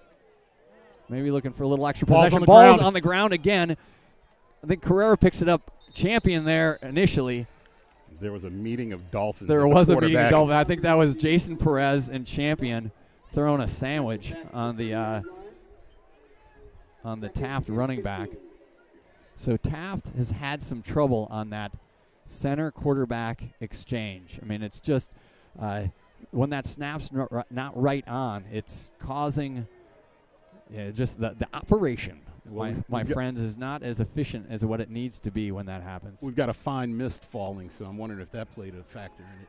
A fine mist, Scott. A fine mist. I know how these fine mists impact you. So Roman, the quarterback, Padilla next to him. He's got 3 receivers right. That's Carrera in motion to the left. With some time, here comes that middle screen, and Marcus Woods got a paw on it. Got a big paw on it. Or is it a fin? It was a fin. It was a big fin on it. Again, film study. Again, coaching staff locked in, having these Dolphins locked in. I mean, that middle screen is something that they have hit for some massive plays this year. That's how they love to get Carrera, get Padilla the ball. And the D-line, Marcus Woods recognized what it was, stayed home, and what do you think his vert was on that? Not sure. I mean, his wingspan alone. Yeah, I think it was impressive. about a 40-inch vert on that. So now Dolphins bring in the pass rushing unit on Roman. 2 receivers, right to left. He's got some time. He's got a receiver and just couldn't quite hook up with Jorge Roman over here on the side. Too. He was. And the Dolphins playing some soft coverage over on the side. They ran a 2-man route over here, 1 man deep, and Roman couldn't quite hook up over here on the left-hand sideline. Brings up 4th and long. 7:10 left here in the 3rd quarter. We've seen Tanchev, who's been able to boot the ball. We got 2 deep. Dolphins, so Nas Rankin and Quinn Duhan back, and I think that they see some opportunities. Let's not get crazy and get another penalty here. There's a block that just doesn't quite happen. So ball is rolling, and then we got to get out of here and just let it roll. Live another day. Ball rolls inside the 30-yard line. So looked like, I don't know if that was Maxwell Warner who was flying across. Either Warner or Champion who almost got that block. Tanchev doing a nice job. He was punting from his 20, so that goes all the way back to the 30-yard line where the Dolphins will take over for their second drive of the second half. Again, first drive looked like it was going nowhere, but then Hood hooked up with sophomore Joseph Gray for so that was about from the 30. That was maybe a 60-yard, 70-yard completion on that. So Hood staying in at quarterback, 3 receivers to his right, 2 to his left. It looked like there was a little bit of confusion. So Clayton, I think, was supposed to maybe come in motion, and then because he didn't come in motion, they ended up calling that a false start. So a dead ball, false start penalty. 6:58 left here in the third quarter. Backs up the Dolphin offense. That hasn't seemed to bother them today. Two explosive plays. The Naz Rankin jet sweep touchdown was on 3rd and forever, and the long pass completion from Hood to Gray was on 3rd and I think 19. So Gray and Gossa, receivers, and Rankin, those 3 guys to Hood's left. Clayton in the backfield. Hood's going to keep that, going to try to bounce outside, and he is tackled. Diesel McFadden is pretty much all over the place here. He came from the backside. Yeah, and Hood dapped him up there after it. Anthony, maybe just stay focused on it. I mean, you can talk to him after the game, but Hood will be the first guy. Real recognizes real.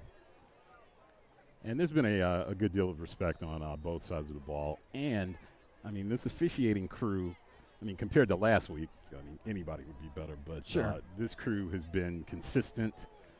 They've been decisive. I heard you got shushed on the sidelines last week by your wife on that 4th and 13 that turned to a 4th and 3. We can talk about that later. 3 receivers to Hood's left.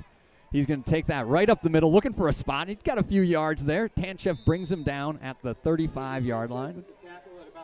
Got a good block from Clayton right up the middle. Looked like a little extracurricular activity with Baba Nefesimi Opadeli and the defensive lineman. I couldn't see the number on that. So it's going to be 3rd down and 5. Call it a long 5. Clayton out, Yolich in. Yolich checking in. So a bit of a different look for the Dolphins tonight. Again, if Bennett Newman on the field for 2 plays, the normal starting quarterback, just with the conditions tonight, wind conditions and expected rain and film study, Dolphins changed it up, put Hood as the running back. Hood's looking for some room here, just runs out of it. Gained 1 or 2 and then brought down at the 37-yard line. So that'll be 4th and 3. Last time the Dolphins punted, it didn't go well. Right now, I do not see them bringing out the punting unit. Hood is going to get the Hood's play. going to get the play. They're telling him to hurry up a bit because they are actually keeping the clock on the sidelines today.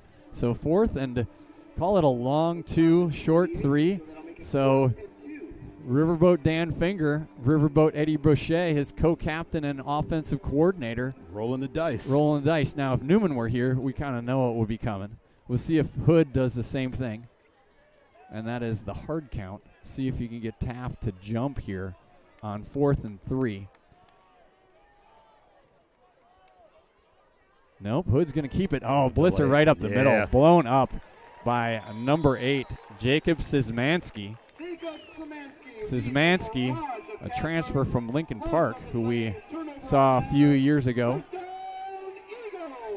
So shows you with the confidence that 23 to nothing lead for the Dolphins. Coach Finger, maybe that last, and it was a great snap, and the last time we just dropped the punt. So feeling confidence in that defense, I guess. You got to trust what got you here, right? So yes, Szymanski from his linebacker position made that tackle on 4th down. Rico Antonio D'Alessandro checking in for the first time, I think, all year. He's been sidelined with an injury. Looks like there's a lot of confusion. Right? Call a timeout, Coach Finger. So I'm not. So maybe getting a little bit too careful. I think Rico is maybe saying that was on him. So they had too many men on the field. So Coach Finger wisely took a timeout rather than the penalty. Good to see Rico. Between Rico and Naz, good size, good speed. Yeah. So our Whitney Young basketball players, and Naz got hurt in the last game, the first game of last season, first half of last season, and not a serious injury, but just couldn't work back. And then by the time he was ready to go, basketball season was starting, and he stayed over there, had a great season, played a lot of varsity minutes early on. already has a couple D1 offers. Got to protect the asset. Yep. So we'll see him, and then so Rico Antonio D'Alessandro. Trying to remember, I think he got hurt in a JV game. He definitely played a lot of varsity time last year, and then had I think an ankle or a lower body injury. Achilles. Yeah, that's what I was going to say. I think it was just a lower body injury. So he's in at the outside linebacker position right now. Roman, the quarterback, he's got Padilla deep behind him. Roman, high snap again to Padilla. Nice tackle by Jolich. So that's shoestring. Yeah, and again, maybe for Rico, I mean, I guess setting the edge, but then got to crash in a little bit more on that. But nice job by Jolich. And Taft going to go hurry up here as well. They should. 4 minutes left in the third quarter. 23-0 right now. So that was a gain of about 3 by Padilla. Padilla, again, the running back behind Roman. Again, there's the handoff. There he hits a spot. Padilla still on his feet. Jolich trying to track him down, but Padilla down at the inside the 1 yard line. So right there, you see the explosiveness of Padilla, and Taft is knocking hard on the door here. I'm sure this is going back to Padilla. Roman Padilla, good job by that defensive line, but he's into the end zone over Jolich and Duhan. So Padilla with the touchdown run. That was all Padilla. Clayton is down. So Eagles went hurry up there. I think we're going to see a different defensive alignment the next time. Coach Finger is out on the field and giving an earful to his defensive unit. He's going out to check on Clayton, who I think cramp. Yeah, I think cramp just the way they're stretching him out. And Clayton hasn't been off the field very much. Coach Finger is livid at his defensive unit. Absolutely livid at his defensive unit. Now, that's the first touchdown they have given up since the Westinghouse game. And again, it was a 4th down, went for it on 4th down. I do not feel at all comfortable in this game right now, just knowing Taft with the ability that they have to score and score quickly. Roman, I think, has looked good as a quarterback. He's found some receivers, but it's those running backs. It's Padilla, Carrera. Those guys just are able to do some things. And then this defense of Taft has come out, and other than getting hit by the big plays, they're doing a nice job.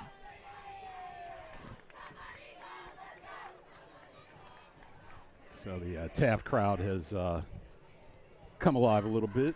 Yep. They have, and you can't see it on our side, but the student section is packed. There's not a seat to be had there. We are in the parent section, and then across the way is the. Yeah, so they're going to go for 2. I mean, they're looking at the scoreboard. They've got the analytics. The analytics definitely say go for 2. You're a 2-point conversion. If you're successful here, then you're 16 points out. So Roman back to pass, surveying. He's looking, and he's wide. Nice coverage on that side by Javon Hobbs. Second nice play by the senior, also basketball player, Javon Hobbs. So 23-6, 17-point lead here for the Dolphins. 3:33 left in the third quarter. Wind has died down a bit. Not sure that will change the thinking over on the Dolphins sideline as far as how they're approaching the game. The wind is actually swirling. If you look at the flag right above the press box, it's blowing west. And if you look at the flag in the end zone, it's blowing south. Oh, man, that just blows my mind. How does that happen? So Dolphins out with their hands team. They're thinking potential onside kick here. So Hobbs, Duenas, Aaron Champion, Pantoja, Miles Bardsma up in this front area. Tanchev does have a good leg. Looks like he's kicking it away, so he's kicking it deep. trying to kick it away from Nas. That's Maxwell Warner back there. And Warner at the 10, at the 20, looking for some blocks. Warner still on his feet across the 40. Pick your poison. Pick your poison.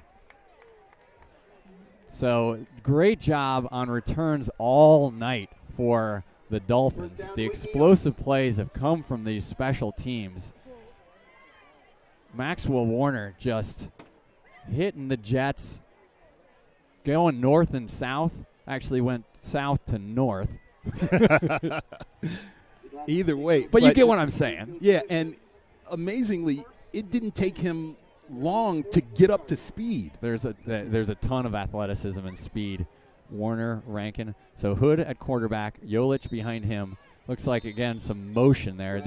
I don't think people got set. So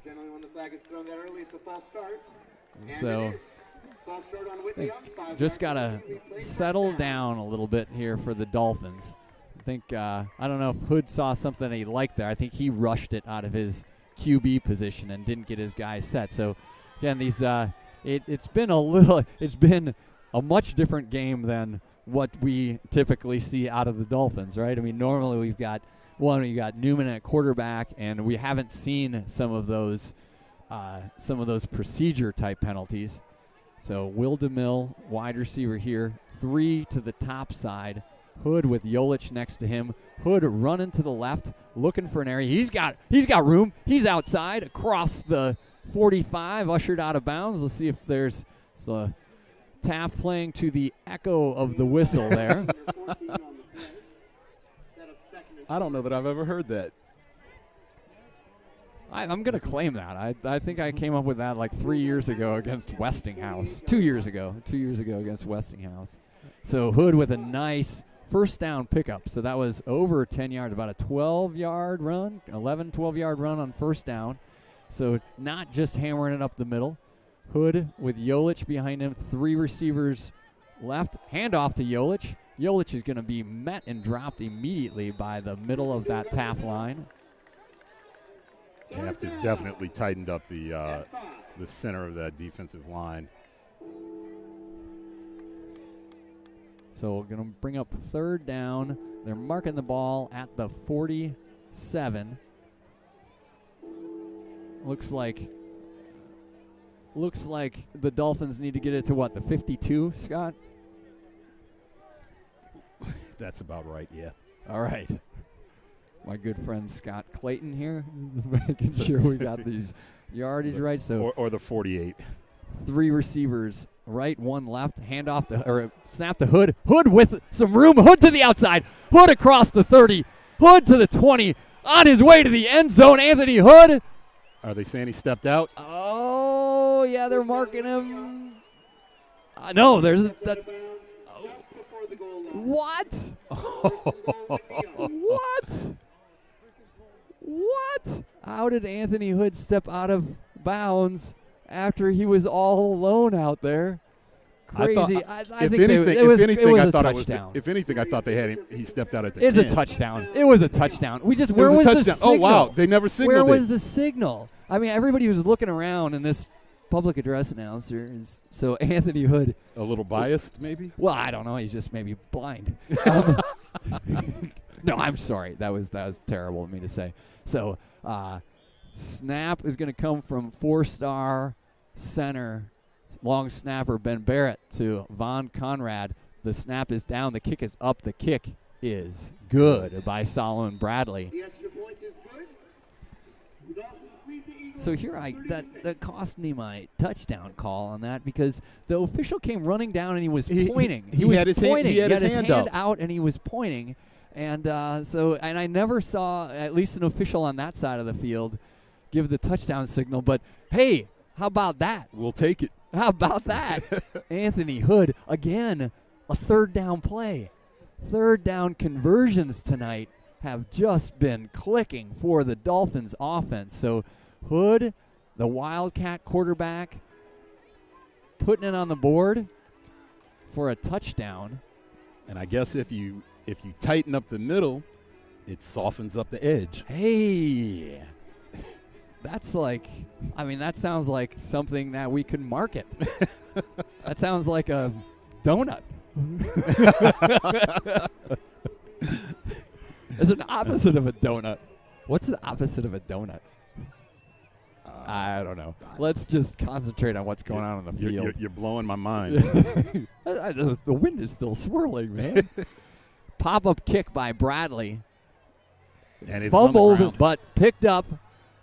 Joseph Gray almost on the tackle. Champion chasing. Champion, nice takedown there. So that was one of those plays. Sometimes that happens when you get one of those broken plays where you can break contain on the outside. So Gray, who we've seen make some great special teams play. Aaron Champion definitely showing some speed tonight. So he had that really nice forced quarterback. What do you call that when the quarterback doesn't get the ball across the line of scrimmage? Intentional grounding. So, and then on that play too, the Taft returner had a lane on the outside, and Champion The Dolphins are put some pinning speed on. their ears back. There are fins. Fins are pinned back tonight, ladies and gentlemen. Try saying that 3 times fast. I think we got Baba Nefasimi dancing right now. We got Baba Nefasimi. That's always a good Baba thing. Nefasimi is dancing, and he is a good dancer. Look at those moves. He wants to get invited to Taft homecoming. So, Baba still in the third quarter here. Let's stay focused, everybody. Scott, you stay focused. I'm going to stay focused. I'm going to try to say Dolphins pinning fins back. All right, handoff up the middle. Padilla still on his feet. A lot of Still arm going. tackles there. Yep, so you cannot arm tackle Padilla. Back to Jolich with the form tackle. So Padilla just, he keeps his legs moving. He's got these small strides where he's just working his way on this slippery field. So Eagles back to the line of scrimmage. 6 yards on that first down. High snap. Roman, nice pass over the side. That's probably Carrera on the side. That's Champion on the tackle. So first down. They're going Just hurry up. inside the 50. So Dolphins got to stay on it here. So Roman has looked good, the sophomore quarterback. When the snap has been to him, he's been dangerous. So Taft right back to it. Again, a really well-coached team here by Coach Elder. So these guys are ready to go. 2 running backs, handoff, and that's Padilla. And again, look at Padilla just running over guys. So that was Duhan got introduced to Padilla. Jolich with the tackle. I don't think he wasn't dragging tacklers. He was running tacklers over. So, again, Dolphins trying to run guys on the field. Gaping hole up the middle. You got to make a tackle there. Did not make a tackle. Eventually, Jason Perez takes Padilla out of bounds inside the 25. So, Taft staff is just on their team to just get back on the line of scrimmage. Dolphins trying to run guys on and off. Dolphins not set. They need to dial it up on defense. They're just going to keep feeding Padilla. There's Jolich trying to track him down. Jolich tracks him down inside the 20. Look like, so you got a Dolphin player down on the field. It looks like that might be Barry Gordon down on the field. Number 6, yeah. Yep, so that's BG3. It looked like, I think that was good for Clayton because I saw him shaking his leg. I think that cramp was coming back on him. So, again, Taft, 30 seconds left here in the third quarter. Extremely capable of hitting the gas in a hurry here. A lot of yelling on the sideline here. Trying to get somebody down. I'm not sure what's going on. I don't know what's going on. We'll see. I think there's a player, the Taft player down on the sideline over here that they're checking on. And Barry Gordon, let's see on Gordon. I do see a Gatorade bottle out there. Barry's been a little dinged up this year, so hopefully he's okay. That was actually Padilla that was down on the sidelines. I'm betting he was cramping up too, and that's why so same thing, Gatorade bottle out for him. Sam, the trainer, checking on BG3. Coach Finger was over there checking on him as well. It's a weird night. It's not quite cold. It's not warm. And so what does that make it? You're blowing my mind again, Scott. We got swirling winds. It's coming from the where was it coming from? The east to It's going south, west and then south. East, and now it's not cold and it's not warm, and I don't know. We're in some sort of vortex here. Got players cramping up. You got folks bundled up. Yeah. Ooh, I kind of like that, man. Like that a lot. So Barry is getting off field, and the Eagles are right back on it. They want to go back to it. So that is Carrera. He's tackled by Babanefesimi Opadelli. It is getting a little chippy there, I think. So they are inside the 15, and they are just going to keep their foot on the gas. They are going on, I think they're going on no count. Just give me the ball, Roman says. They're just going to give it off to Carrera. Nice job on the tackle. Jolich continue to work. So that was now it's second down. I think that was a first down on that last carry. I'm not even going to look at the yard mark. I don't think they can keep it up. They're just handing off Carrera up the middle. Nice job, Clayton on the tackle. And I think Jolich again. And that's the end of the third quarter. End of third quarter. 30-6. This is the most uncomfortable I've ever felt in a 30-6 game. I would have to agree. Nothing's for certain, and until that horn sounds at the end of the game, I don't think anyone can relax. See if the Dolphins can dial up the intensity on their defense. Yeah, and so we saw that in the first half.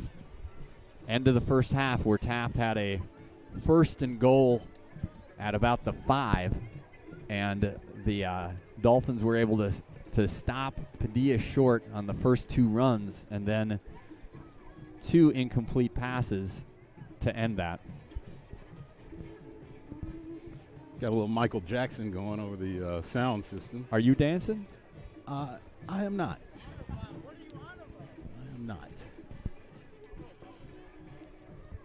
So we are having some fun out here tonight. We are in this swirling wind, not warm, not cold, 30-6. Dolphins up over the Taft Eagles. Taft on a drive right now, just feeding their workhorse running backs.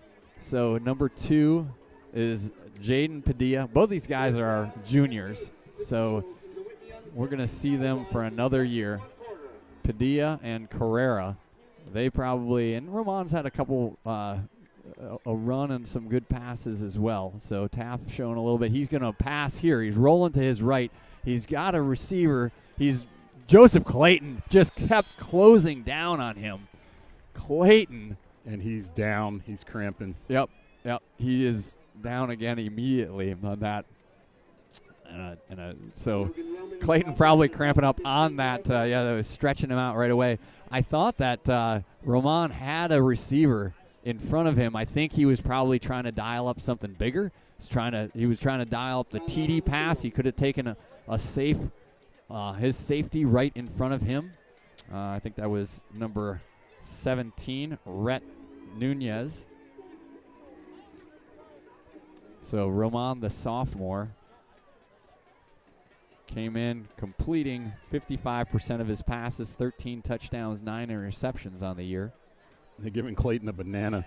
Oh, there we go. The postgame, the Claytons brought the bananas. Actually, I think that came from Taft. Oh, hey, there we go.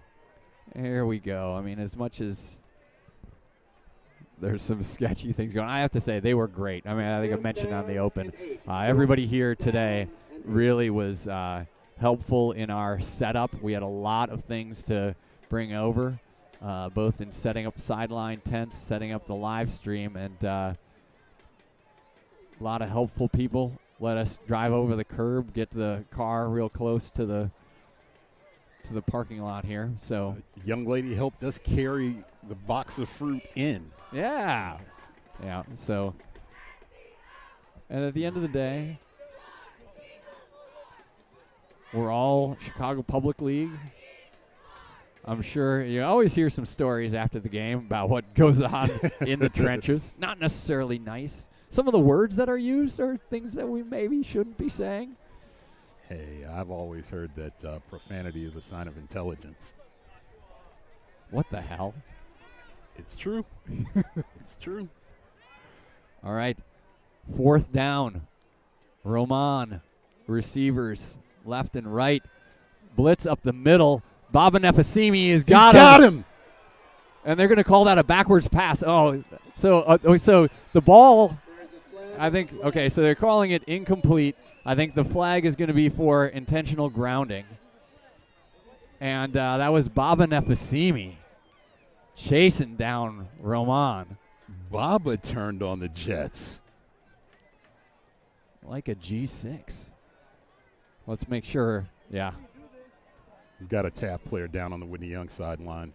So the call declined. The penalty is intentional grounding. Yep, intentional grounding. Roman rolling to his left, and Baba Nefasimi Opadele. Not necessarily known for speed, more power. Well, definitely power. So 5'7", 215 for Baba Nefasimi, who holds all of the Whitney Young powerlifting records and had been really banged up all offseason. Had a meniscus issue, a knee issue that he suffered during offseason, during the powerlifting season, and they literally did not get him on the practice field until the last possible minute when he could get his time in. And even that first Hope game, he was still questionable. And he has just played a whale of a year. I mean, that's a guy that a lot of rotations go in on the defensive line and offensive line. Baba Nefasimi Opadele does not take many, if any, plays off. And showing here, even in the 4th quarter against Taft, a burst to bring down the quarterback. Intentional grounding, but that was on a 4th down. Again, another big 4th down play for the Dolphins on defense. So I'm not quite sure where the ball is being marked. So it is a 1st down. It seems like the ball, I'm not quite sure about the spot on this. Whitney Young declined the penalty, so it's an incomplete pass on 4th down. A little confusion here. Oh yeah, so they no, it should be a loss of down anyway. And that's what Coach Finger is saying right now. It's an intentional grounding, it's a loss of down. So they don't need to refuse the penalty, right? It's not declined. It's they have to respot the ball. Right. It is not correct, and they're saying it's correct where it is, but it's not correct. Flashbacks to last week, right? Yeah, I don't understand it. I mean, and I'll just mention this. This is a crew that Taft hires. I mean, it's their right, their home field. Coach Finger's not happy with it, and it doesn't make any sense to me either. But anyway, we're back at it. 11:16 left here, 30-6. Dolphins just hitting big play after big play. Last possession they had, the long touchdown run by Anthony Hood from his Wildcat quarterback position. Anthony keeping it, looking up the middle. Dolphins. Brought down by a whole bunch of Eagles after a minimal gain. Dolphins looking to work a little clock. Yeah, and I think also, even though a lot of these guys play both offense and defense, just they're going to want to slow. We're going to go into Clark Eagles mode right now. Take every second. Anthony, take a breather. Talk to Coach Boucher. Ask him what he's got planned for the weekend. Talk about the upcoming week in school. Anthony back to the huddle. So the clock kept on the field. A little frustrating because as a fan you can't see it. So Dolphins don't seem like they're taking all of it. So the white hat is supposed to, I think, give you a heads up when you're within the last 5 seconds of it. So see if Anthony's given that time. He's got Rankin in motion. The handoff to Rankin. Rankin puts his foot down. Rankin's got a whole bunch of territory in front of him. Nice. Horse collar. So a nice stiff arm. There wasn't holding. I know the fans here wanted it, but really nice block downfield. Nice held a block downfield, and Rankin again got north and south. So you could see, literally saw him plant his left foot and get upfield to the 40-yard line. So big first down. Nasir Rankin, again, a big play for the sophomore. That was real close to a horse collar tackle. Yeah, it was. He got him up high later, but I mean, I'm fine with that not being a call as far as let these guys play. Now Taft brings everybody into the box. Rico in on the play. Anthony looking for a spot. Now a nice block out there by Joseph Gray. And all the way across the 40-yard line. Anthony did a great job. Stayed patient. Joseph Gray, great job on not getting his hands on the guy, springing Anthony free. So that was on the short side of the field right in front of us here. And you just saw the solid blocking and Hood just doing a great job of getting that first down run. Anthony Hood is just a ball player. He's a baller. Alex Warner in for Yolich. Max Warner. We'll talk about Alex Dale, who is playing on the rugby team at Northwestern. But right now, Hood, 2 receivers to his left. Handoff to Maxwell Warner. Max couldn't quite get the Jets. Oh, he's still working it. Got it about to the 35. Dolphins chewing the clock up. Yep, good job. Anthony, now they're just he's just coming halfway over to the sidelines. I think Newman's going to come in. I think they're going to give Anthony a break here. So I think Newman will not be running a whole lot from that spot. I think he's going to be giving the ball to Maxwell Warner here. Got to get down to about the 2-yard line. Yeah, exactly. So Newman, 2 carries tonight, touchdown. Normally a 20 pass guy a night, but not tonight. Flip over to Maxwell Warner. Great block again. Warner to the outside, to the 10, to the end zone. Touchdown. Oh, we got a hold. They did call a hold on the end. So they're like, there's some stuff flying around here, but there was a hold. So really nice job on the run by Max Warner, but that will come back. And I think, the Taft guys, every coach is in every referee's ear. Doesn't matter what. There's all right, coach, it's 30-6. It's not 30-6 because of holding calls. They're not holding calls tonight. 30-6 because the Dolphins are outplaying the Eagles right now. So he got his call. I don't know why he's still complaining. So Newman in with the play. So that call was downfield, so it is we'll see where, looks like a 2nd down and 12 from the 38. Oh, no, it was at the line of scrimmage. So they were lined up like it was, that was a full 10-yard penalty. So Newman all the way back, quarterback, ball at the 45-yard line. I'm sure they're going to stay conservative. So there's offsides. Taft jumped on that. Newman will take credit for the hard count. So let's see if Newman can get this all on his own. He's just going to get up there, gonna hard count this thing. Hard count him to death.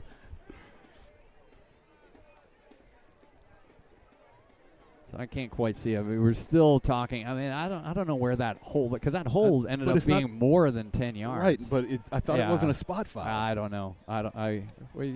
Again, we're in the vortex right now. We are. Not warm, not cold. Swirling wind, fine mist falling somewhere or another. So I think if I'm right, the Dolphins have only thrown the ball once tonight, right? The long completion to Joseph Gray. So Newman, I'm sure the Dolphins are going to stay conservative here. He's got Yolich behind him. Newman handoff to Yolich. It was actually on the wrong side. Yolich went to the wrong side. Newman scooted it back around to him. So Yolich brought down immediately by the inside of the line. So Anthony got his so Newman, Anthony Hood back in as wide receiver. Newman in at quarterback. We'll see if we actually do throw our second pass of the game right now. So clock running, 7:52 left here in the fourth quarter, 30-6, uncomfortable lead. Joseph Gray back up, you're offsides, there you go. 3 receivers to Newman's right, 1 to his left. Newman the quarterback, Newman back to pass, looks over to Hood. The timing of the play got blown up a little bit by number 19, we got a flag. Jaden Salmeron. So I think there was a little bit of action after the play. It was Jason Perez and one of the Taft players in the backfield. And so we'll see dead ball foul, unsportsmanlike conduct on Taft, dead ball on, so offsetting. So that was offsetting there. So it was it was a nice job. That play got sped up a little bit more, and so Newman got at the Hood. They had 2 blockers coming out, but they weren't quite able to get out there in time and Newman had to get out with the rush on. So a completion to Hood, but for a minimal gain. That brings the punting unit on. Only been on once before, but we haven't gotten a punt away. It was a fumble on the last punt, which came way back in the first half. So Solomon Bradley back at the Dolphin 40. Barrett, the long snapper. Barrett delivers to Bradley. Bradley catch, punt, gets it away. Gets it just away. And fair catch caught at the 25-yard line by Tanchev. So the Eagles will go back at it, and we know what we're going to see here. We're going to see a hurry-up offense. You're going to see Padilla, Carrera. You're going to see Roman as the quarterback. My shout-out to Carlos Roman, my college roommate. He's got a son playing out in Orinda, California, Gabe Roman, who's a linebacker, running back, player of the week out there. So, Carlos, Gabe, hope things are going your way. Clayton's still on the sideline stretching out. All right, so that brings in Joseph Gray at linebacker. So, number 40, Gray in at linebacker. See Hood and Duhan as the deep safeties here. D-line looks like Boubacar Berry stacking it up in the middle. That's Jolich again. Jolich is just having a whale of a game. So nice job over there. I think Jason Perez as well, but Jolich he is shooting some gaps tonight and has made a ton of tackles. So yeah, Marcus Woods, Boubacar Berry, and I'm trying to see. I think BG3 is back in. If I'm seeing correctly. Yep. So BG3 back in. Probably cramps for him too. So 3 down linemen. Linebacker, you got Gray checking in for Clayton. Champion, outside linebacker. So Jolich, Gray, Jason Perez. Hobbs, Maxwell Warner. And here's the jet sweep around the end. Duhan did a great job, but couldn't even get to him because Jason Perez. So Gray there, but Perez cleaning some things up. I was watching the backside because I thought they were going to get the corner, and I was watching Duhan shooting up from the secondary, but Jason Perez from his outside linebacker position and Gray from the inside spot took care of Jaden Harris on that jet sweep. And more importantly, the clock is still running. So 3rd and long. Eagles need to get to the 38. Roman's going to keep that. He's got some opening there. There's Hood. We've got a flag on the play. And a hold, I think, is going to bring this back. And there you can see definitely some echo of the whistle action going on. I'm not quite sure why Aaron Mills is hopping around there as the Eagles receiver. So holding that there, I feel for their public address announcer because you all know sometimes I can get kind of excited, and he got really kind of excited, and then he's like, "Oh, there's a flag down." I've been there with you, buddy. So 5:48 left. That marches the ball all the way back to the 20-yard line. Again, they need to get to the 39. So this is a 3rd and 19. Dolphins have been able to get some 3rd down pressure on Roman. So BG3, Boubacar Berry, Marcus Woods, Roman rolling to his left, and met nicely Joseph Gray. Gray is having a heck of a game. Nice job by Joseph Gray. I think you got a Dolphin player slow to get up. So that might be Marcus Woods over on, because I think he was the D end on that side. So we will 5:29 left. So that's going to bring up 4th down and long. Got to think the Eagles are going to go for it here. So looking good. Yep. 4 down territory. So let's see if it's Marcus or I think so. And again, Gatorade bottle out. Get some fluids in them. Bring them a banana. Bring them some hot sauce. Pickle juice. Sorelli sub. There you go. Not the post game yet, but the post game, man. Go to the Italian. So good. Oh, I have, let's just say that somebody made the mistake of leaving half of an Italian in the refrigerator overnight. It did not see sunrise. Absolutely not. So, yep, that was MJ Woods. So Coach Finger talks about MJ Woods, and I mean he's been a left tackle, starting left tackle since this very first day as a freshman here, and also on the defensive side, Coach Finger loves his gap. He doesn't worry about the splash plays. He takes care of his assignment, which is taking out 2 different guys. So it looks like Taft's going to punt here. Quinn Duhan running back. We'll see if they actually punt it away. So they punted away. Line drive punt. Quinn is just going to point and watch as the ball is rolling dead close to the 36-yard line down there by Javon Evans. So now it's the 32. That is actually the 68. There you go. So we'll see if the Dolphins, so Newman is running back out there. So I think maybe part of this is also minimizing the hits that Hood is taking, because he's taken a bunch. He's had some great plays. So we'll see. I think actually Anthony is out. So you got Will the Thrill DeMille, Rankin, Gassa, and Joseph Gray. Yolich behind Newman. Sure, the Dolphins are going to want to keep the clock going. Nice job, Yolich. Again, I think Yolich, between Yolich and Newman, I think maybe he was heading the wrong way again. But Yolich did a nice job firing through that line, so the right-hand side of the line where Perez and Obadelli and Nick Dale live. So clock rolling now. Actually, the clock's not rolling. Did Taft take a timeout? I don't know. It's rolling now. Oh, hey, clock operator. Not a hometown clock here. You got to keep that clock running. Not sure why you think you can stop it. So clock rolling at 4:45 left here. Taft trying to take every advantage they can. Nice first down run by Yolich. Picked up 8. So 2 receivers, Rico Antonio D'Alessandro in on the left-hand side. 2 right. Yolich in the backfield. Newman taking it all the way down. He's getting his motion man, Gassa, to come in. Hand off to Yolich. Yolich looking. Yolich with the first down. Yolich still on his feet. Out across the 45 to about the 47-yard line. Clock will stop as brought they move down the there chains. by Kasper Jakimovitz.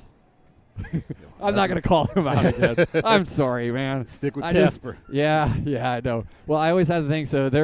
I talked about it at the open, my nightmares of, they call him Gore's Krupa, Greg Krupa. He had a name I always would try to pronounce. He all-state wrestler. I think he might have been a state champion. Both he and Michael Barretto, all-state, all-city guys at Taft, now playing at Truman State.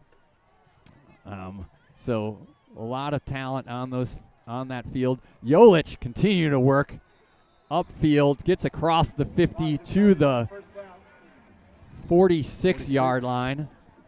3:28. So nice job. Yolich now getting to eat a little bit. Dolphins come in and ruin yet another homecoming. Yep, that's right. I think Hyde Park. Yep, ruin a Hyde Park homecoming. I'm sure some of our more engaged young men might be wandering over to the Taft sideline, seeing if there's anybody that needs a date. Yolich, the running back next to Newman. Newman, handoff to Yolich. Yolich was opening on the left-hand side. Yolich still on his feet across the 35. They are working. Yolich is working. He might need to come off. Where's Maxwell Warner? The 3-headed monster, and it's been a lot of different monsters tonight. I mean, Hood, without a doubt, running out of that wildcat position. Nasir Rankin, explosive plays. Just been a great overall showing. Gray.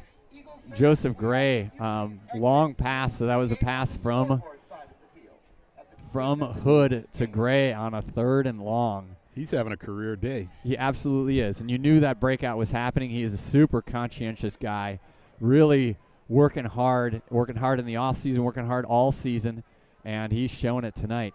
So handoff to Jolich. Jolich, that offensive line is just working. Jolich on his feet, still on his feet. So I think we're going to get maybe a hold on the back end of that play. But Jolich keeping the feet moving. Offensive line keeping it going. Again, this is a Taft team that I'm sure had in mind that they wanted to put a run together like they did last year, where they went all the way to the city championships. And there's a ton of talent here. I mean, this is one of those things. This is one of those games where last year, if we had a scoreboard that looked like this, I think it's different. They graduated 19 seniors last year, and that's just tough. It's tough. And even though Padilla, Carrera, they've had a lot of time. They've had some other guys. Steven Tanchev has played a lot for this team since his sophomore year, I think. This is a team and a program that's going to bounce back in a hurry. It's not unlike what the Dolphins experienced Absolutely. last year. Right. That's so Maxwell Warner on the handoff. Warner gets across the 30. Yeah, you're not going to manhandle Max. That's a big boy. Yep. So I think again a great win for the Dolphins tonight. Might go so far as to say a signature win. Absolutely. I mean, in thinking about the opportunities for this team this year, I mean, they've won the games they should win, right? And you kind of felt that way at the beginning. I mean, Westinghouse definitely a big win in that game. A cluster win, in that red cluster, and now a win. Well, I won't say it yet. 47 seconds left, clock rolling here, but I think Newman is in the victory formation right now. He's not going to like this. It's going to mess with his rushing stats. We'll see if Newman wants to take off and try to go around the edge. So they're going to be a delay of game call for the Dolphins. So then they will take this snap. Newman will take a knee. I think he's asking if Hood could come on to take the knee. So Newman again, 2 carries tonight, a touchdown. Got a vulture touchdown. You talk about vulture wins in baseball. Newman got a vulture touchdown in the first half. Great job by this entire Dolphins team tonight. We've said a lot of names tonight because there have been a lot of guys that have contributed. There is the snap. Dale to Newman. There's some happy Dolphins. I think that's an happy understatement. Dolphin fans over there. Standing ovation for the Whitney Young Dolphins. 30-6 win tonight. You see the teams coming together at the middle of the field. Signature win for Coach Dan Finger as well. And we talked about where the contributions came from tonight, and they were without a doubt ideas in mind that were put on paper, put on the practice field by this Dolphin coaching staff and executed by this team. There's Anthony Hood coming through the line first. Joseph Clayton next. Baba Nefesimi Obadele. If we can see, let's watch those guys head down to the end zone. Anthony Hood, just what a game.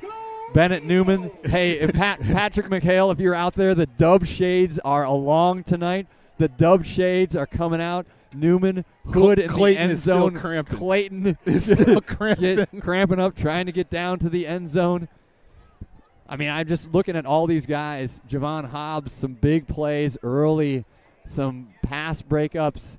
I mean, just a great job. Duhan, so Coach Finger, he said, hey, there's always a great coach end-of-game speech from Coach Finger. Then he gets a selfie in, so they're going to gather around the 25, so Clayton doesn't have to make his way all the way to the end zone. Great win tonight. Moves the Dolphins to 5-1 in Chicago Public League play. We'll assume a Morgan Park win tonight, but that's going to keep the Dolphins in a tie for second place, gives them that 6th win. So the 5 wins qualifies you for state. 6 absolutely means you're in. The win tonight absolutely means that you're in the city playoffs one way or another. You got next week, we have the homecoming senior game. I can't even say it's Friday night. It's Friday afternoon.